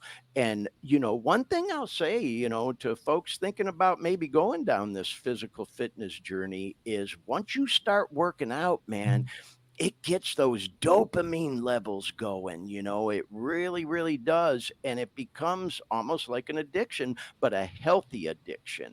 And Glenn, I wanted to talk about, there's a couple other things I wanted to bring up before we let you go too, where we're going to talk about sugar, but anything you want to add on everything we just talked about there? Yeah, no, I'll add, I'm just so proud of you. I mean, that's definitely one hell of a transformation. One thing I would say to anyone listening, what I wanted to kind of get across too was, if you're looking to get, from me speaking from a body composition standpoint and just trying to get in good shape, a lot of times people stick to just doing cardio, being in a diet or a calorie deficit and doing cardio. I would say a big transformation for you was also being able to build some muscle mass. And you can do, what you did was a body recomposition where you were basically burning body fat and building muscle at the same time. And that's very a lot easier for somebody who hasn't been doing resistance training and gets into some sort of resistance training routine. You're going to, basically build some muscle mass and lose fat at the same time. And it's going to give you that body composition you're looking for. I've seen where you can go just doing cardio, where you go from like a big potato to a small potato. You go from like being kind of fat to like skinny fat. But if you kind of get in the gym, and when I say resistance training, I'm not talking about, you don't have to be like a bodybuilder and lifting all these heavy weights, but doing some sort, whether it's with bands or with some weights or with some machines, and training your chest, training your shoulders, doing some rows and some pull downs, training your back, training each muscle group. By doing some resistance training, you're still burning calories, you're still sweating. And when you lose weight, you're going to I'm telling you, you're going to like the way you look so much more when you're keeping your muscle mass, but also building some muscles at the same time. And you're going to do that by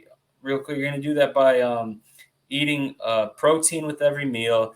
and having a balanced diet with carbs and fats, and being in a deficit, but also, the biggest takeaway I want people to know is just try doing some resistance training while being in a deficit, and you're gonna see I'm telling you, you're gonna see your body transform, and that's what you're gonna start to really, I think, see the way and you can only know what you want to look like when you look in the mirror, and you can do anything you set your mind to. But for most people I talk to, they want to just have look good with the shirt off or feel better about themselves. And you're going to get that from doing some, sort of resistance training routine. So I gotta say, for those who are watching and listening, and for those that know me, I've created a monster. I'm just gonna say it, G. I'm just teasing you, bro. But like father, like son, you are never at a loss for words on this topic. It's a topic that you clearly have a passion for, and you know me. I'm always talking, running my mouth, but I just love hearing your passion. I can hear it in your voice when you talk about this, and I jumped to these photos because you're exactly right, Glenn. And this is one of the things you helped coach me through was, Dad, just you'll start to see the results, do the resistance training. And it's like, this is obviously me flexing. My arms don't look like that unless I'm actually flexing, but you I'm can see still... the biceps are huge. Like you grew your arms, you grew your shoulders. Like when those pictures, you can see, you want to get the wide the broad shoulders, the wider back, like that V-taper look. And I'm telling you, you like the way you were looking so much more than when before in the past, when you would just do like on the treadmill, like do 30 minutes on the treadmill. And your body's so adaptive. And so when you do cardio every day, it gets adaptive to that. So if you can kind of mix in cardio with the resistance training while putting yourself in a slight deficit, the sky's the limit, and you're never going to plateau. You're always going to have room to play with, whether it's doing more cardio or, lifting more weights, progressive. Well, Glenn, let me mention this because, and I want to say to anybody watching, okay, these photos, I swear to God, y'all, this is not me being cocky. This is no ego shit. Somebody may be watching, go, look at these motherfuckers. Oh, they're putting all these pictures of them all ripped on there or whatever. That's not what this is about. This is about me showing that it can be done. If you're somebody struggling with fitness, maybe you're not happy with, like Glenn was just describing, your appearance, the way you look, go back and look at those before and after pictures of both me and G. I get it, man. I fucking get it.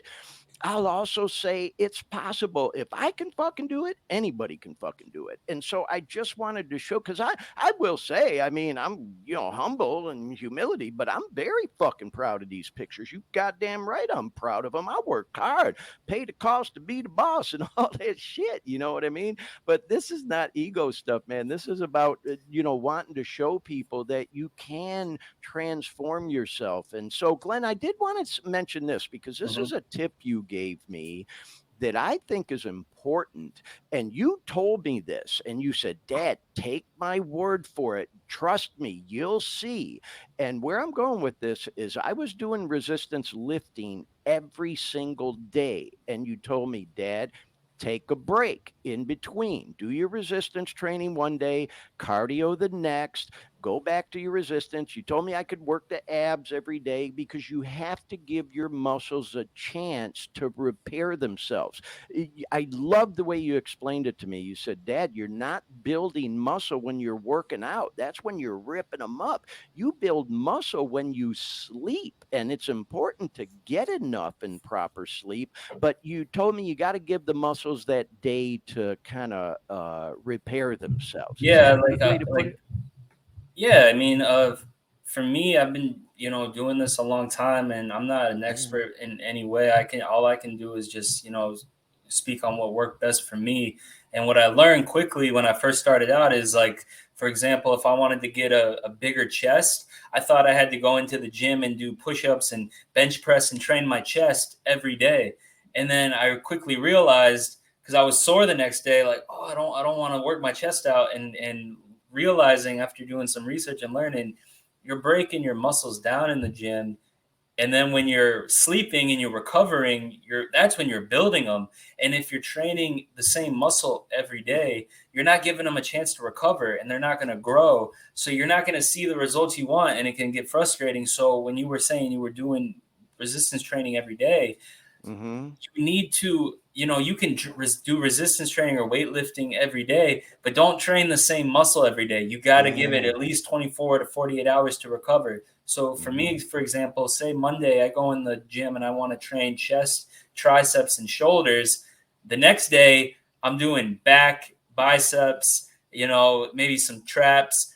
And then the next day, I'm going to do my legs. Guess what? 48 hours have gone by. So the next day, if I want to, okay, I'm going to train chest again because I've given it time to recover and then you want to try to either do more weight than you did the last time or more repetitions than you did the last time with the same weight. And that's called progressive overload. And essentially when you progressive overload, I actually took a picture because I want to, in case no one knows what progressive overload is, I want to read the textbook definition of it because that's essentially what building muscle is. It says progressive overload training is a type of strength training that involves gradually increasing the intensity or difficulty of the workouts over time. So you want to go into the gym with a routine. You already know what you're going to do.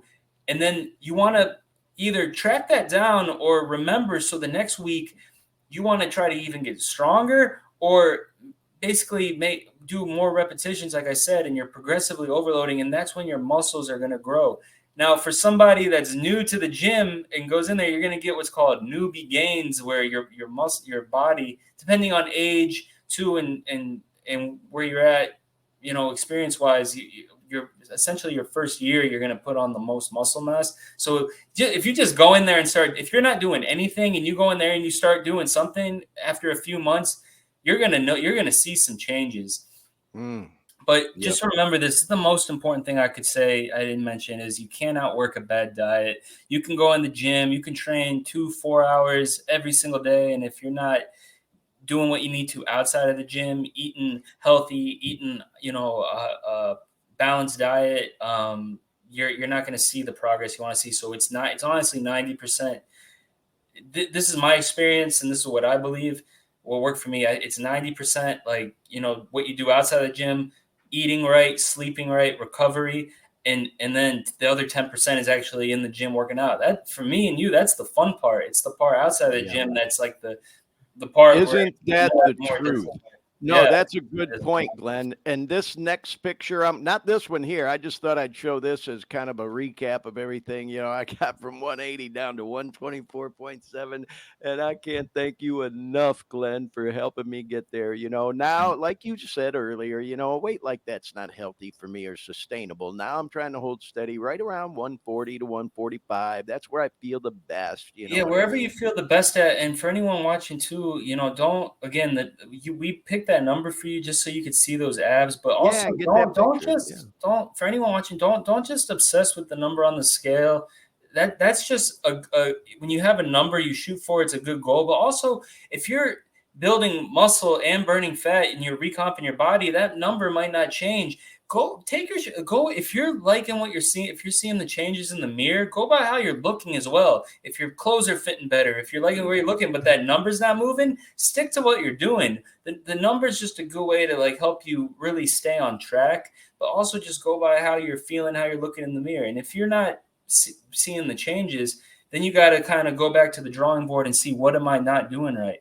And, next time I'm on too, like if anybody has, like, I can maybe explain things better if someone has questions, or you can, feel free to reach out to me and I can try to help you any way I can, give you any tips or tricks. I appreciate that, Glenn. And you can, find Glenn on Insta, and also you can send us messages at daremepodcast. I can always get them to Glenn.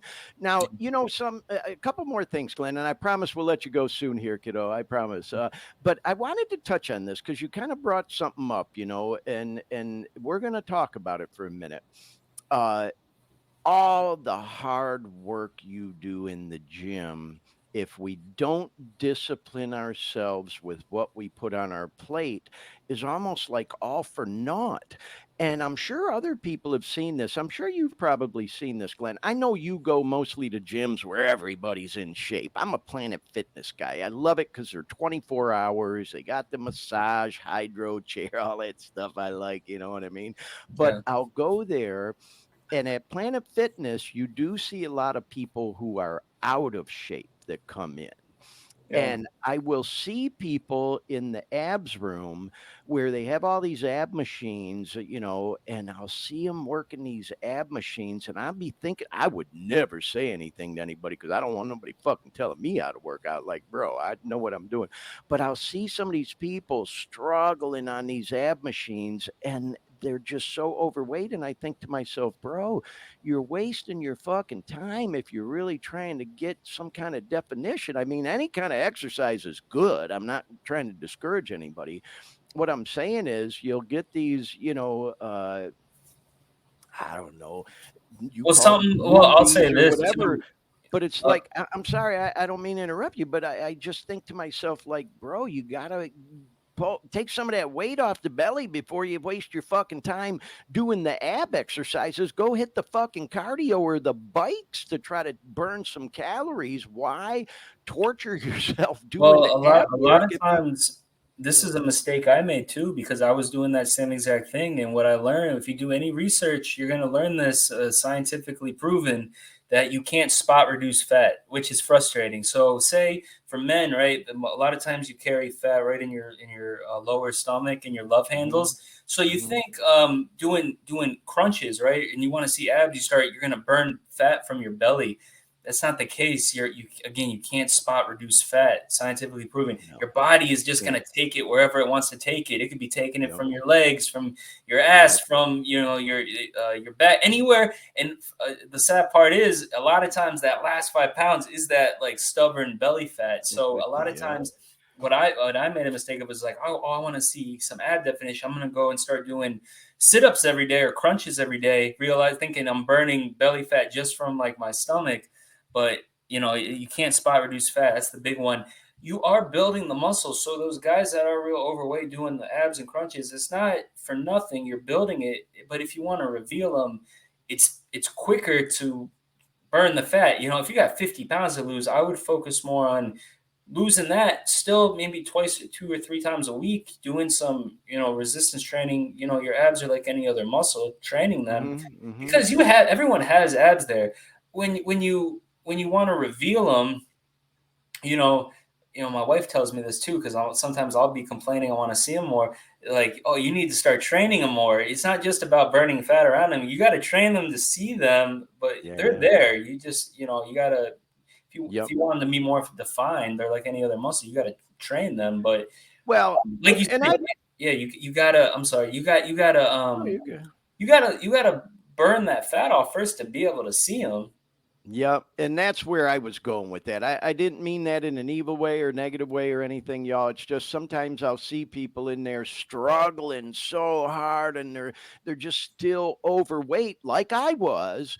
And I'll think to myself, bro, there's other exercises you could be doing to take some of that belly weight off. So Mhm. then you can go do the ab exercises to try to get some definition. But again, any exercise is better than none at all. So I guess it's good, but it's just like you Yeah, you wanna can. you wanna go up and say something to them, but I'd never do it because I No, don't want to you can insult do anybody. both. And again, when I say you can't, switching gears, like you when I say you can't spot reduce fat, like sometimes, like for example, I had this lady who came up to me who was like, oh, she had a lot of like kind of fat under her arms, and she was like wanting to do like tricep kickbacks, thinking she was gonna you know lose that fat from her arms, and you can't. Again, your body's gonna take it wherever it wants to. Now doing that's gonna be good because when you're doing some resistance training with the tricep kickbacks or training your triceps, you're gonna build that muscle. So when you do start to burn the fat, your arms are gonna be more tight, and you're gonna have that muscle there. So I hope that makes sense. Like you can't, your body's gonna pull the fat wherever it wants to. So if you're like wanting to lose fat from your belly, it might lose everywhere else, and then that's the last part. Or if you want to lose fat from like your arms, you just, everybody is different. Everybody has different genetics. So Yeah. Well, you know what, Glenn, since you mentioned that, I'll say it with me. Once I start eating like more than I ordinarily would, the two spots it goes to for me is, as you can see in that picture, I get the fat, pudgy gerbil cheeks, same. Yeah, and then it same. goes to my belly. Yeah, it Those goes are to the my two face places. and Some people yeah. goes to their ass. Some people, their flabby Mhm. arms. For me, it's my cheeks and my belly. You know what I Yeah, I mean? mean, mostly for guys, it's usually around like the belly and the love handles, and for Well, women, a lot of times it's their ass and like legs and stuff. on that note, Glenn, let's talk about we were talking about how all the work in the gym doesn't pay off unless you discipline what's on your plate, Mhm. and you and I used to eat like this. Do you Looks like you remember were this? eating more like that than me. Oh no, yours is the same as mine. It's just mine is showing more. I Do remember you that day. remember this? We went to some restaurant. I don't even remember the name of it. Your Yeah, uncle took us there. It was somewhere on I think I-96 going up into northern Michigan. We were there visiting, and he said yeah. we got to stop at this restaurant. Looks like That a is pound of bacon literally on a, two slices of bread. what's that, Glenn? Yeah, it looks like a pound of bacon between two slices of Yeah. bread. Well, those are literally BLTs at this Yeah, restaurant. It's somewhere between like Detroit and, northern Michigan along the freeway there. yeah, that's And vacation mode right there. So you're not gonna get yeah, the yeah. abs eating that. Well, I guess if you're on like an Atkins or a keto diet, skip the bread and eat all that fucking bacon. But those are legit BLTs right there. You know what I mean? And I just thought I'd show that. I know you probably haven't seen that picture in a long time, but I remembered I Yeah. had it, and I just thought it'd be fun to show it on this podcast. It's going back several years, y'all. Yeah. Glenn, there was one more thing I wanted to talk to you about since Mhm. we are talking about food here, and then we'll cut you loose, kiddo. I really appreciate you hanging with us as long as you have. We talked about disciplining yourself when it comes to food, and this is the hardest thing for me.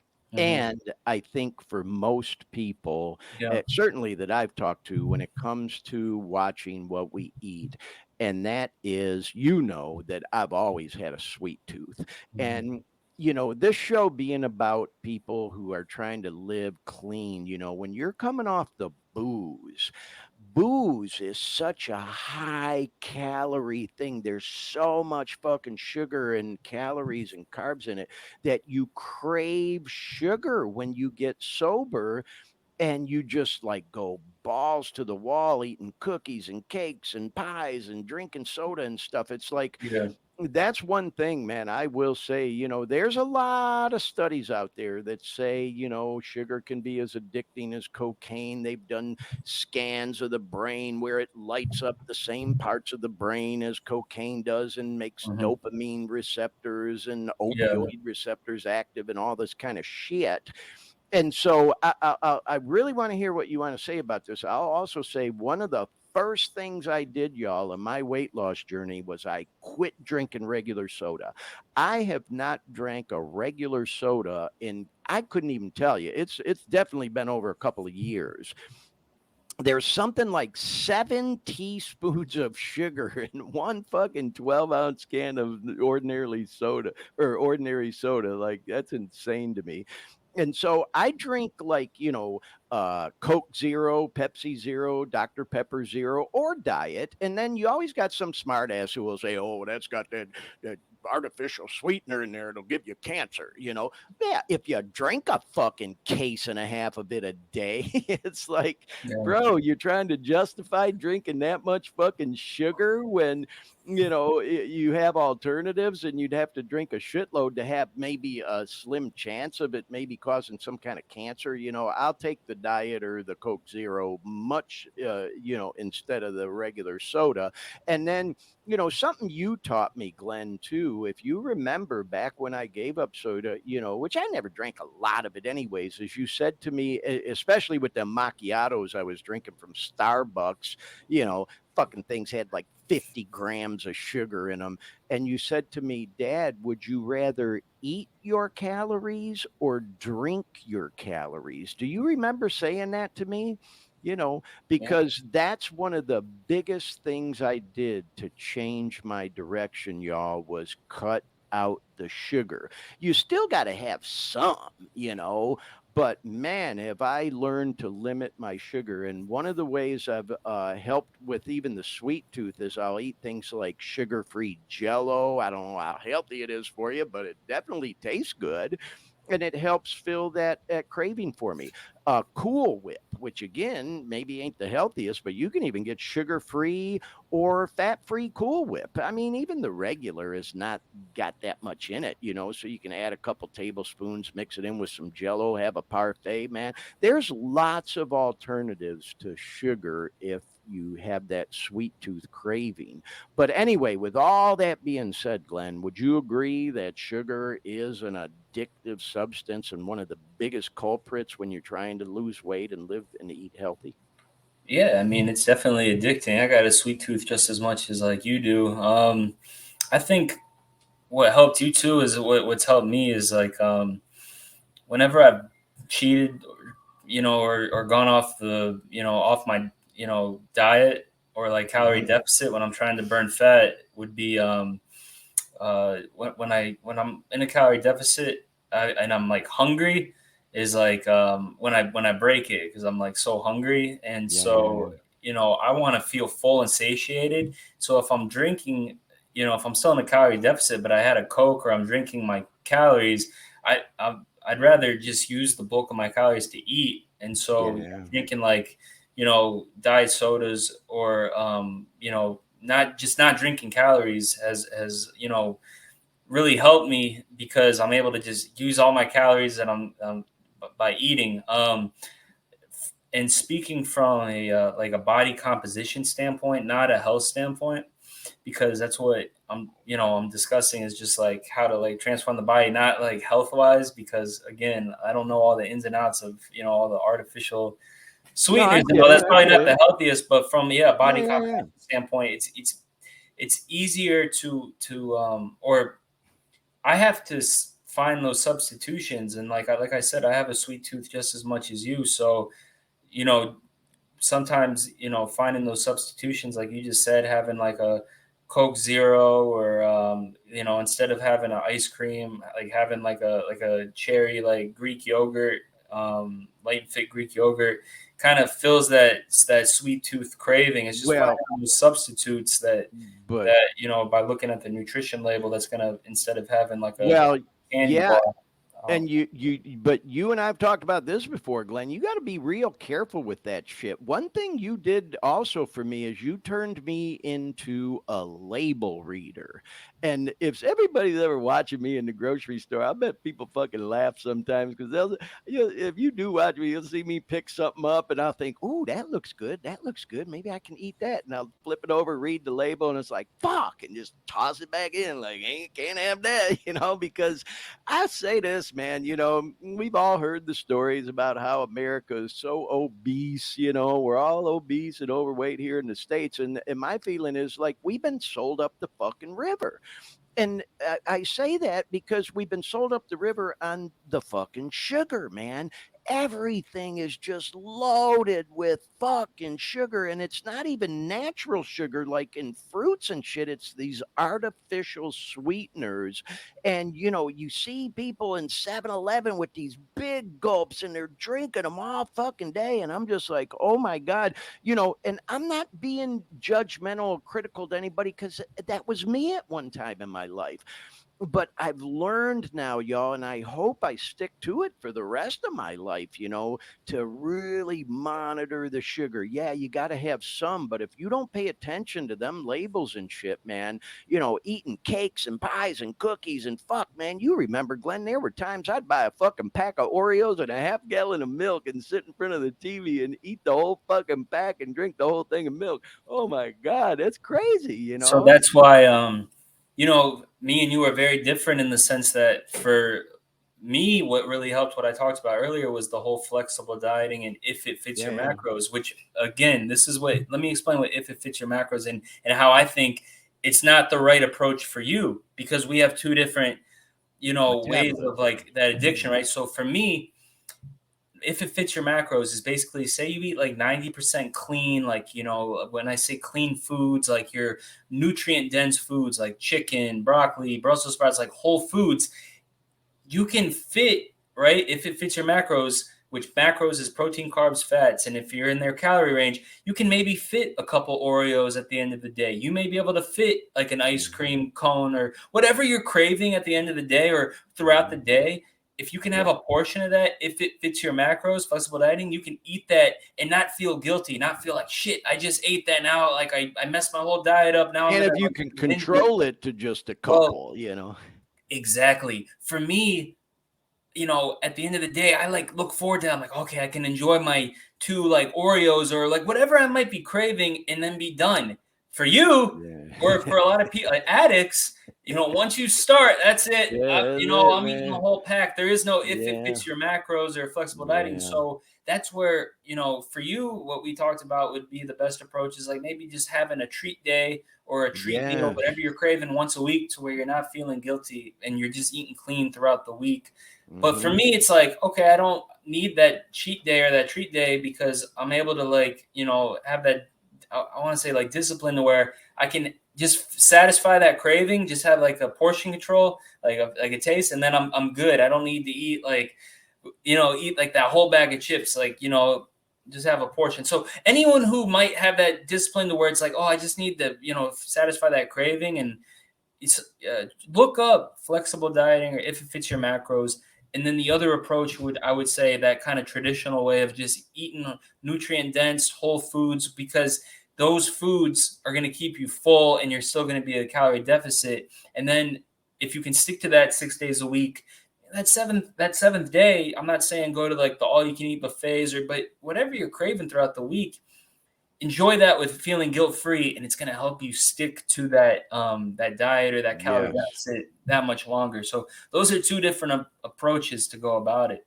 Yeah. Well, gee, I know it's getting late there on the East Coast and you got to work early. We're approaching 11 o'clock and man, we still got several viewers. Want to say shout out to our viewers. Thanks for sticking with us this long. And of course, anyone who comes across the recorded version of the show, we hope you've enjoyed the content. More to come, but we're going to let G go in a second. Before we let you go, G, I just thought I'd play this video because you have been my coach through this journey, which I'm so grateful for. And this is just a short little cute video I thought you'd get a kick out of you know, a workout coach. Check this out.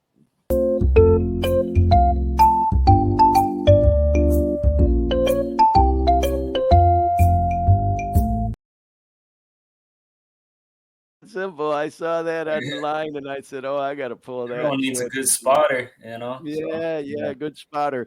And so anyway, with all that said, y'all, there we are. That's me and my boy G. That was at gym in South Orlando and Kissimmee last summer. And man, that's one of my very favorite pictures of us, Glenn, because you know, we're both just in like really kind of good like places in our life. Yeah, good places in our life, best shape of our life. And so thank you again.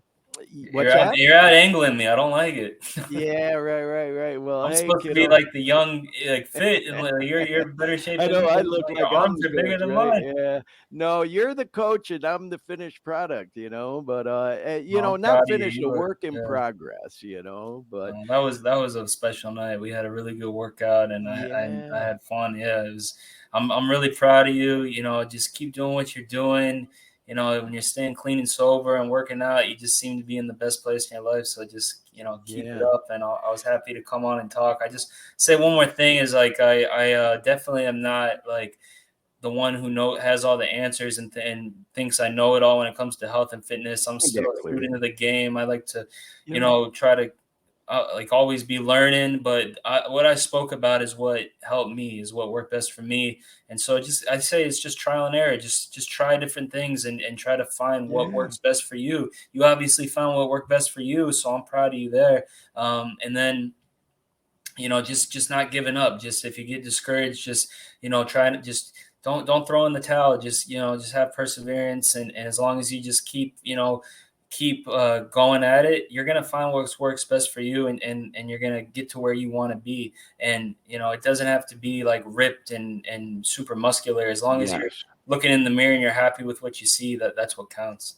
That's a good point, Glenn, because that journey I was on, excuse me, as we've talked about on this show, I'm going to be 62 years old in a few months. Yeah. And I just, you motivated me when I saw them pictures of you looking so chiseled. I thought, God damn, man, I was like that when I was a younger man and in shape. I want to get them abs one more time. And I fucking did it, man. And like you said, that's not sustainable, especially for a guy my age, but I fucking did it, and I just want to maintain being toned. I kind of like being able to flex and stuff. And, I want to continue to eat healthy and everything.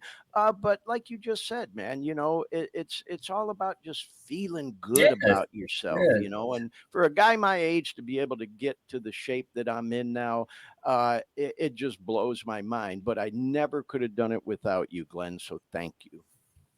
Yeah, my pleasure. I'm so proud of you. I'm happy for you, and just keep it up. And I'm looking forward to seeing more progress and our next workout together. And I was real happy to come on. So anytime you want to have me, I'm happy to come talk some more. And anyone watching who wants to call in next time too, feel free to reach out to me. So.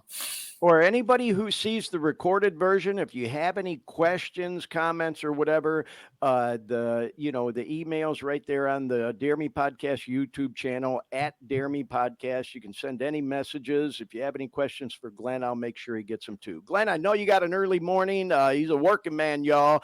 But thank you again for being on the show. We'll let you go, and we will talk to you and have you on again soon. And we'll talk to you again soon. Okay, kiddo? Peace.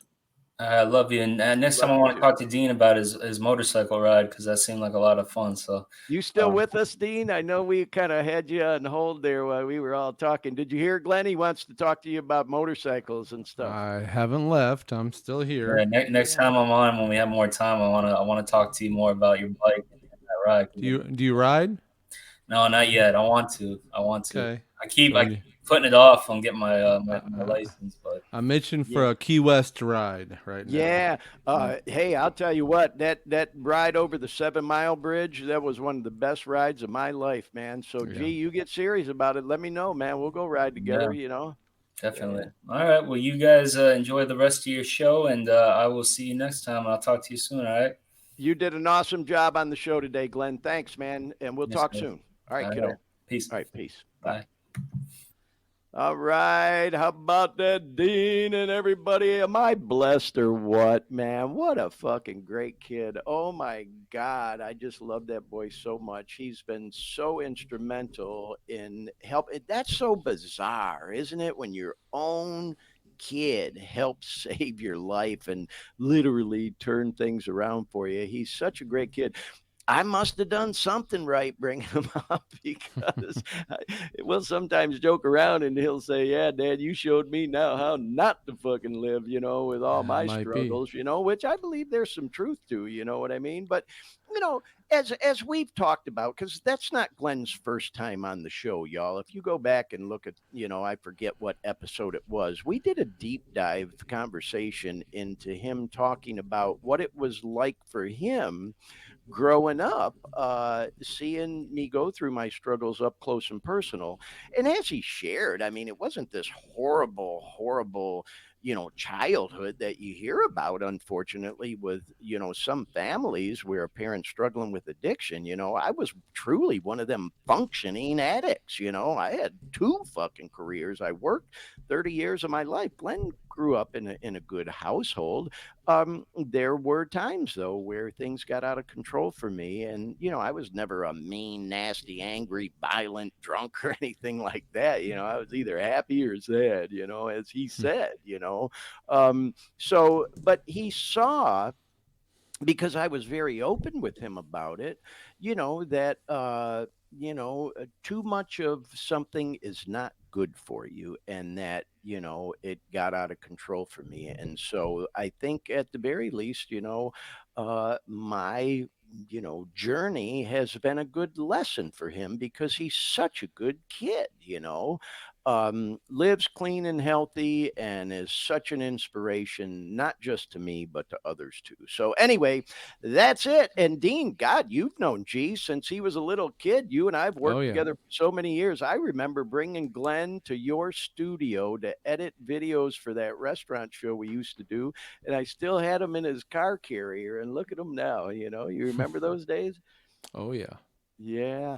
Well, hey, y'all, we're going to transition now. And, we went a lot longer on that than I thought we would. I was hoping to, maybe get Glenn out a little bit sooner, but it was just such a great conversation, y'all. So I'm going to, some of the things I was planning on doing tonight, Dean, I think I'll bump till next week. But we do want to touch on the news, okay? The opioid crisis in the news, and there's our header, y'all. So yeah, I monitor the news every week, y'all, to see what's going on with this whole opioid crisis and the fentanyl craze that's going on right now. And here's some stories that I thought we'd talk about.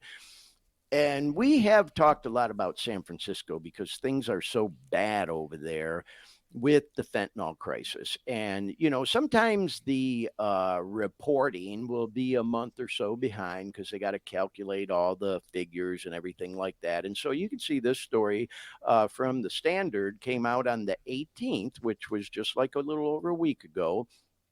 And for the month of August, San Fran, despite their crackdown over there, because there is a crackdown and they're trying to get things under control, they tied the record for the most drug OD deaths in a month. And here's another story about it. San Fran had from the Chronicle, one of its deadliest months for drug overdoses. This chart shows the staggering numbers, y'all. So I just want to say again, man, if you think this opioid crisis is getting better, you're badly mistaken. It's not even staying the same. It's getting worse in some areas. And even with a crackdown, a supposed crackdown, with law enforcement trying to get this open air drug use and dealing under control in certain areas like the Tenderloin in San Francisco and all that, in August, they had the most overdose deaths on record, tied the record. So it's just still a big problem, y'all. It truly is one of the reasons, man. I'll tell you what, Dean, I feel like I got clean at just the right time. Because had I not gotten clean when I did, I very well may be dead right now, because the fentanyl craze, it had started, because I've been clean over 2.5 years now. It was definitely a thing. Oh, the fentanyl was definitely out there and being mixed in and laced, fake pills on the street that looked just like the real ones and everything. It wasn't at the level it is now. And had I not gotten clean when I did, if I was still fucking using, say, right now, and I was still alive, it would just be a matter of time, man, because they're putting that shit in everything now. It's fucking scary as hell, y'all. Anyway, I talked about the crackdown. One like rule number one of a drug dealer is you don't want to kill your your buyers. Yeah, well, you would think. I'm just trying to think of, let's just say I wanted to be a drug dealer, and I want to make drugs, and I want to oh, great, I'm going to go out there and I'm going to make these drugs, and I'm going to put them out on the street, and I'm going to make a lot of money. Breaking Bad, Yeah. But isn't the first rule of thumb not to kill your best customers? Yeah, your customers, your repeat business. Isn't repeat business part of the? How stupid do people have to be to say, hey, let's just lace it with something that's gonna likely going to kill everybody who uses it. Well, here's the other side of that, though, Dean, is the drug dealers want the shit they're selling to become known as the good, and so they mix the fentanyl. And here's even further now, because we talked with a lot of people at that event we went to, Recovery Happens, that we did a whole show on a couple of weeks ago, where a lot of people now, they're literally looking for fentanyl. That's what they want because it gives such an intense opioid high. But you showed that picture on the show before, Dean, that it takes just, where there was a little bit of fentanyl on a penny. And it takes just this very small little amount of fentanyl to literally kill someone. So you got these amateur dope dealers trying to mix this shit in evenly with pills they're making fake and lacing it with. And they're not, I don't think, intentionally killing people. They don't want them to die. Yeah, they want them to keep coming back getting more, but they don't know what the fuck they're doing mixing this shit up. And it's so deadly that they mix it into the stuff to make fake pills so people think it's the good, they come back for more. But if they take too much of it, or it's not mixed up evenly or whatever, they take it and they die. It's like this catch-22 kind of thing. It's so bizarre, man. And then of course this story here, talking about the crackdown going on over there, it sparked what they're calling this violent turf war in central San Fran.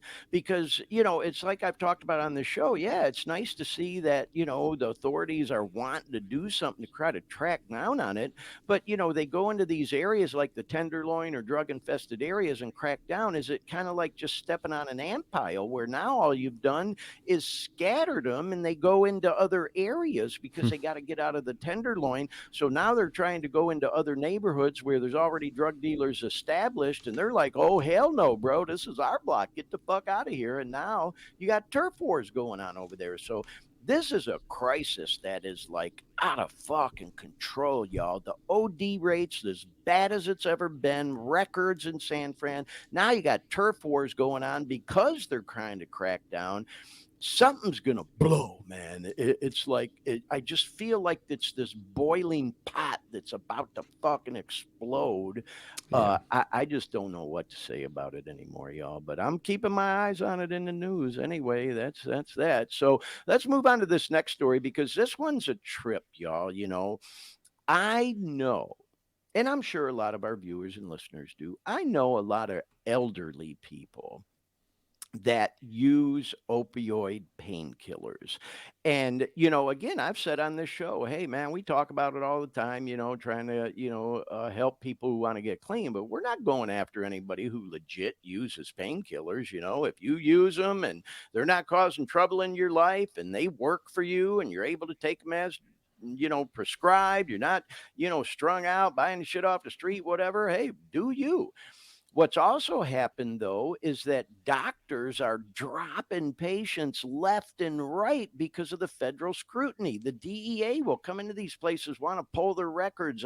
Is this a legit prescription? Did this guy have an MRI? Whatever, and now all of a sudden they just drop patients, or patients who legit need the meds can't fucking get their doctor to prescribe them. They're like, oh, no, I ain't fucking doing that, because they don't want the scrutiny from the authorities. But here's the thing, y'all. If you've had a patient who's been on opioid medication for however long as a doctor, and then all of a sudden you want to fucking drop them, that's like cruel and unusual punishment, in my opinion, incompassionate. You've just thrown these people into horrible fucking withdrawals, man. And now they're going through withdrawals out there trying to find another doctor that'll have compassion and write them a script. But meanwhile, they see them coming to the office, they're jonesing because they're out of fucking meds. They look like a dope fiend, sweating and shaking because they need more opiates. It's like I said, y'all, this, we're talking about record ODs, turf wars, the elderly being cut off of legit meds. This thing is so far reaching when you peel the layers away. It's just unfucking believable, man. And I've talked, like I said, with some of my elderly friends who have experienced this exact fucking thing, y'all. Even myself, when I was getting them from the doctor, I was getting them for, God, it had been several years when finally he told me, he goes, you know what, Glenn, I got to send you for an MRI, bro. If the DEA comes in and pulls your record, I got to be able to justify all these scripts I'm writing you. You know what I mean? And he went and sent me for an MRI, and I do have some back issues or whatever. Fuck, I'm an older guy now. I think everybody at my age has some back issues or whatever. But the point I'm making is he was literally frightened. Like, dude, I got to have something on file here showing that I'm justified writing these for you. And this story ain't going away. I'll tell you that, man. And you can see that story is dated September 23rd. So this is very fresh in the news, y'all. Just wanted to touch on that. We'll keep an eye on that one for you. And then, I just thought we'd share this story because, we talk about, the problem here in the United States, but it's not just the U.S., y'all. We talked about it, I think it was last week, about how it's out of control over in Greece, and they're really struggling over there in the UK with it. Well, this is a story out of Windsor, Ontario, which is, of course, in Canada. And you can see this story is dated just a few days ago on the 22nd, and deaths and ODs and desperation. And it talks about how bad the crisis is in Windsor, Essex. It's like out of control there too, y'all. And, I don't want to sit here and read the story to you, but if you go to the Windsor Star, because I monitor all these different news outlets online, y'all. I read everything. It ain't politically slanted on this show in any way. I'm not trying to push conservative or liberal news outlets on you. It's just in any publication or newscast you'll find, they're talking about this shit. And so, yeah, here's a little more of a close up on it. If you're looking at first paragraph, just last year, y'all, they had over 7,300 opioid related deaths, and that's an average of 20 a day.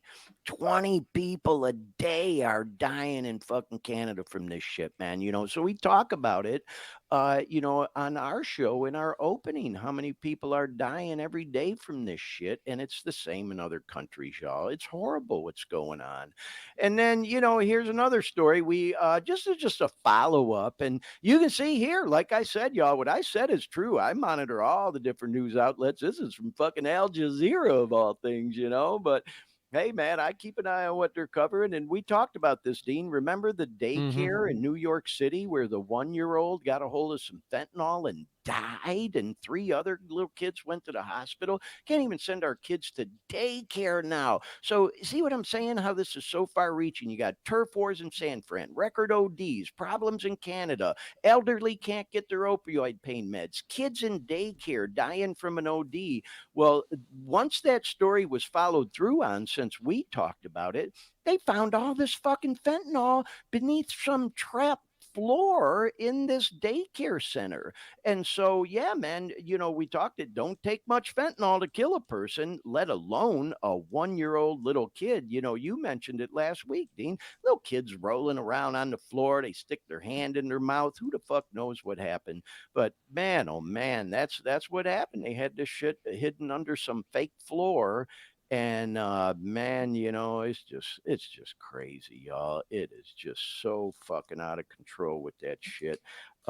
Anyway, y'all, I just thought we'd talk about those stories in the news. So I want to do a shout out now. And this is to an old friend of mine who, God, I'd love to have on the show sometime. And this is, public information. He puts it out there on social media, so I have no reservations in showing this. Old friend of mine, Marvin Lilly, very active in the recovery community, recovers out loud. God, we've known each other over 30 years, and he runs these, clean and sober houses in Central Florida in the Orlando area. Mind, body, and soul recovery housing. And he posted just a few days ago, this is a couple of days ago, that they have immediate openings in their men's and women's recovery residences. And there's the phone number, y'all. So, we just talked about what a problem this shit is in society now, people dying left and right and everything else. And so trying to just put something out there that's part of the solution as well. And, this is in the Orlando area in Central Florida. So if you live in that area, there's a telephone number to call, 407-440-1425. But if you're in any other area of the country, or maybe even out of the country, we have a lot of viewers and listeners from out of the country. If you are maybe looking for, a sober living arrangement, recovery housing, this may be an option for you. And shout out to my old friend Marvin, who I haven't talked to in a while. We just message each other on social media. He's a big football fan like me, and he knows I like the Lions, so I had to send him a message on social media saying, "How about them Lions, man?" And he was like, "Yeah." So anyway, Marvin, if you see this, bro, love to talk to you and catch up, man. It's been way too long, bro. Been too long, So love to have you on the show maybe sometime too. Talk about living clean. So anyway, Dean, I got a little present for you now, and if you remember, Oh, right. I went to the Dire Straits Legacy show, and we talked about it last week. And if you're a music fan and you know Dire Straits, they did the old tune "Sultans of Swing" and "Money for Nothing." They had a shit ton of great hits. Now, the lead singer and main creative catalyst in the band, Mark Knopfler, he doesn't play with this group. He kind of does his own solo thing, but they do have a few members that have been with Dire Straits for years. This dude Alan Clark, who's like a keyboard player, he's been with them since like 1980. And then you got this guy Mel Collins, who plays the sax. He's been with them forever. And so I went to see him at a place here in Sacramento called the Crest Theater, and I was talking to Dean about it. I didn't show any video clips, and Dean was like, "Oh man, I was hoping to hear you play something." So I said I was going to play that "Money for Nothing" clip, but I couldn't find it. I got it somewhere, but I couldn't find it. But I did find this one, and this is probably even more famous, maybe, than "Money for Nothing." And it's just a short clip, y'all. And I thought I'd show it. So, Dean, this is for you because you asked for some clip from their show last week. Check it out.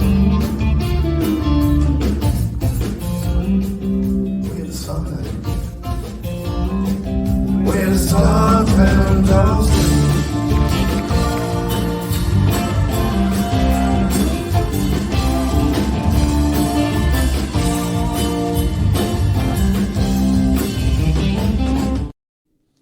All right. Well, like I said, it was a short clip. So, yeah, that was Alan Clark on the keyboards. He's the guy who, everybody was kind of really, focusing on because he's the one that goes back the farthest with the group back to 1980. And then Mel on sax, too. So I know, Dean, you had talked about maybe going to see him over in Clearwater, was it, or whatever? I think they played in Clearwater last week. Yeah. Okay, something like that. Right. Yeah.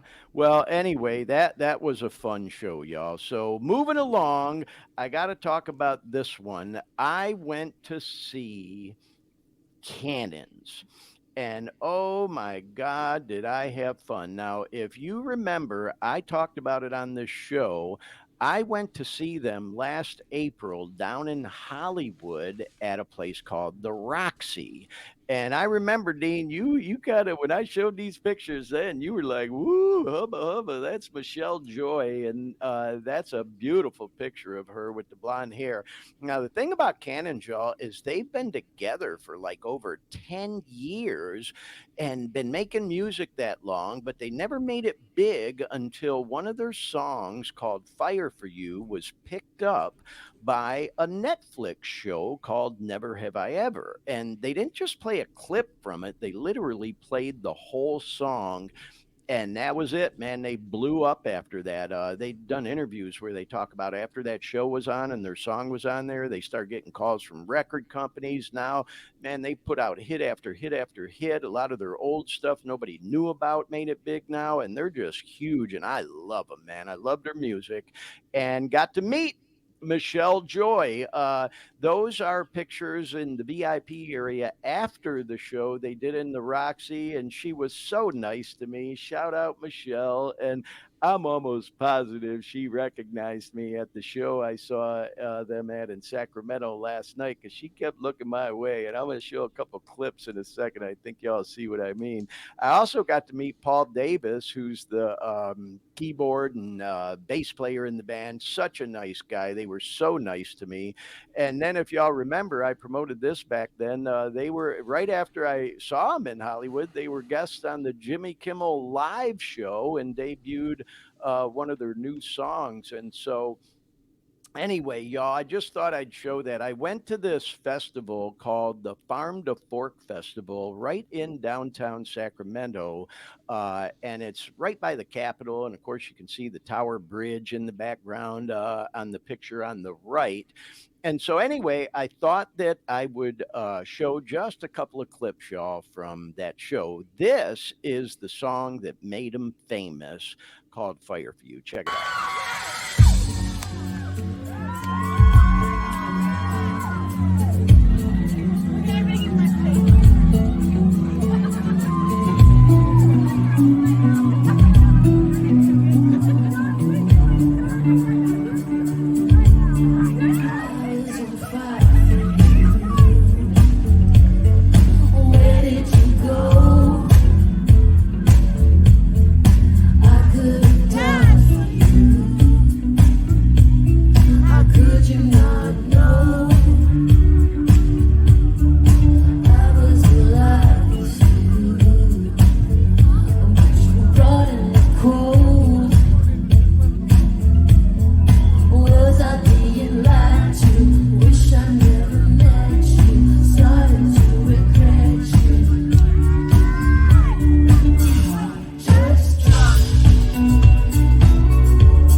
All right, so that was a little bit of a longer clip, y'all, but I wanted to show that, and I really dug the crowd shot there because you could tell, man, yeah, it was packed, but man, it was a family-friendly event. You could see that little kid was up on that guy's shoulder. Everybody was just vibing, loving their music and everything, and so they also did this tune. This was actually the one they closed the night with. And she talks about this song and says, you know what? We made this song over 10 years ago, but we just love it. So we still do it. You know, we weren't even known or famous or anything back when we made it, but it's called Evening Star. And they do the cliche thing where they ask everybody to light their flashlight up on their phone. Back in the old days, we would all light our Bics, but nobody smokes anymore, thank God. So we all did. We put the flashlight on our phone, and this is kind of cool. Check this clip out.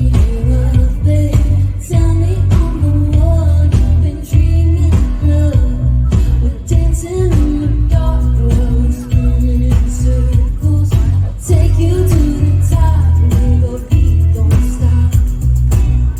So sweet on over. Tell me that you need again.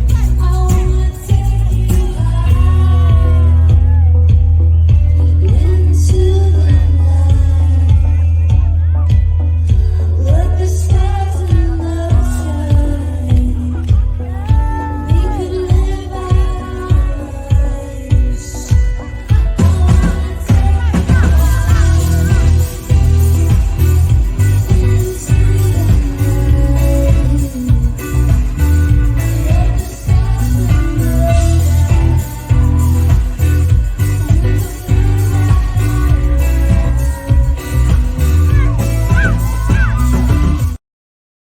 So yeah, you can see she was looking right at me there, y'all. You know, and I did get to talk to her for about 5 minutes when I met her in Hollywood, and you know, I think she did recognize me. So I got one last clip. This is a short one. It's like about 10 seconds long, maybe 15. Let's see here. It's actually, beg your pardon, it's 33 seconds. I just looked. And I had to play this one, though, y'all, for the shock value, like I was talking about on the front end of the show. There's a tune called Ruthless. And she says she wrote it for a girlfriend of hers who had a bad breakup. And the words are kind of self explanatory. She definitely drops some F bomb in here and, gets the whole crowd to chime in. It's definitely one of their most popular songs when you see them. So check it out. You're making me look foolish, stupid, man, so ruthless. Fuck you. You're making me look foolish, stupid, man, so ruthless. Fuck you.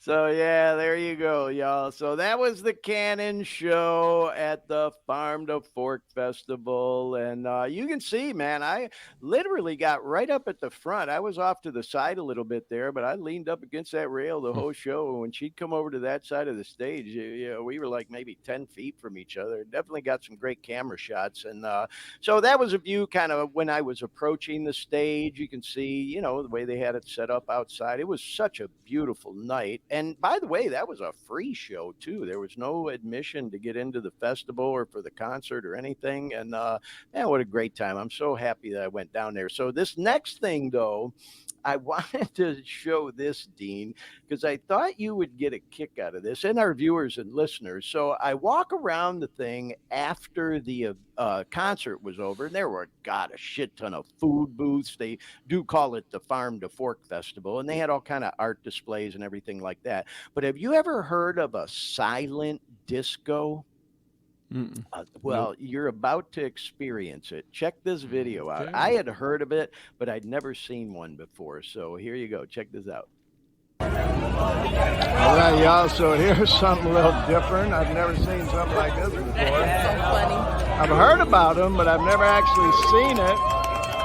A silent disco. You can't hear any music. But everybody's got headphones on and they're vibing. Some sing along. But they're dancing. I could do this. How cool is that? So funny. Silent disco. Hey, man, it looked like a blast. I didn't actually do it and go get the headphones, but it looked like a lot of fun. And hey, what a cool gimmick, kind of a cool thing to have at a festival like that, So anyway, just thought I'd share that experience, y'all. That's a great event. That was the 10th annual Farm to Fork Festival that I guess they've had here in Sac. And man, I had a blast. It was a lot of fun going down there. I was there Friday night. That's when that was. And I guess Saturday it was really crowded. They said like 100,000 people passed through that thing over the couple days that they did it. But I'd definitely go back again. So anyway, moving along, y'all, I wanted to share this. There's an old saying, if you don't toot your own horn, who will? So we constantly are putting out there, we want you to like, subscribe, share our YouTube channel. There's our contact information at daremepodcast. And when we first started off, we had our little humble 4 subscribers and 7 videos when I really just kind of built the thing. And we have grown quite a bit by my standards, probably not by most people's, but check this out, y'all. We had Mallrat come on the show and do a shout out. She didn't come on live, but she did a shout out when I saw her over in San Fran a couple of weeks ago. And this I thought was important to show. Over the last 28 days, she's had 1.2 billion with the B Spotify streams of some of her music. And once we played that shout out, look at this, y'all. We jumped up to 56 subscribers. Now, Dean, is there any way we can bring that picture up a little higher? Because it shows the amount of views on those shout out videos, and I was hoping to show them, but our Dare Me logo's blocking it. And Oh, if not, no big deal. But the mallrat shout out got us almost 2,000 hits on the page. The one in the middle is Billy Bob Thornton. If you go to the Dare Me podcast page and click on shorts, y'all, you'll see these three shout outs. These are three of our biggest. Mallrat was 1.9 thousand, so 1,900 hits. Billy Bob Thornton, she got more than Billy Bob Thornton. He gave us a shout out. That got 1,700 hits. And then the one we just showed with Alstewart, I think got 1,200 hits. So we're getting the traffic on the channel, y'all. This is just the YouTube channel, by the way. This isn't, the Facebook pages or the LinkedIn or the Twitter or the X or Threads or any of that. It's just this one YouTube channel. Now 56 subscribers might not seem like a lot, but what percentage increase is that from 4 to 56? That's got to be like 1,000% increase or whatever the hell it is. I'm not good at the math, but anyway, for any of y'all watching or listening, if you would go to our YouTube channel, the Dare Me Podcast YouTube channel, and if you go there, please just click subscribe. It helps with the algorithms, helps us to come up in searches, y'all, and all that stuff. And I'm just really proud of this channel, y'all. I got it completely up to date now, and I'll be posting tonight's show, the live version of it. It's already going to be there under the live tab, but I'll clean up the timer and all that, and it'll be there under the videos tab as well. So we're almost done with the show, y'all. We're going to move into some funny memes right now. I thought this was a good one because we talked about fitness tonight and, of course, music too. I thought this was kind of funny. Some of our younger viewers or listeners may not even know what a freaking CD is, but it says, I lost my pizza cutter, so I used a Bryan Adams CD because it cuts like a knife. And if you don't know who Bryan Adams is, he's a famous musician who had a famous song called Cuts Like a Knife. So anyway, I thought that was kind of funny.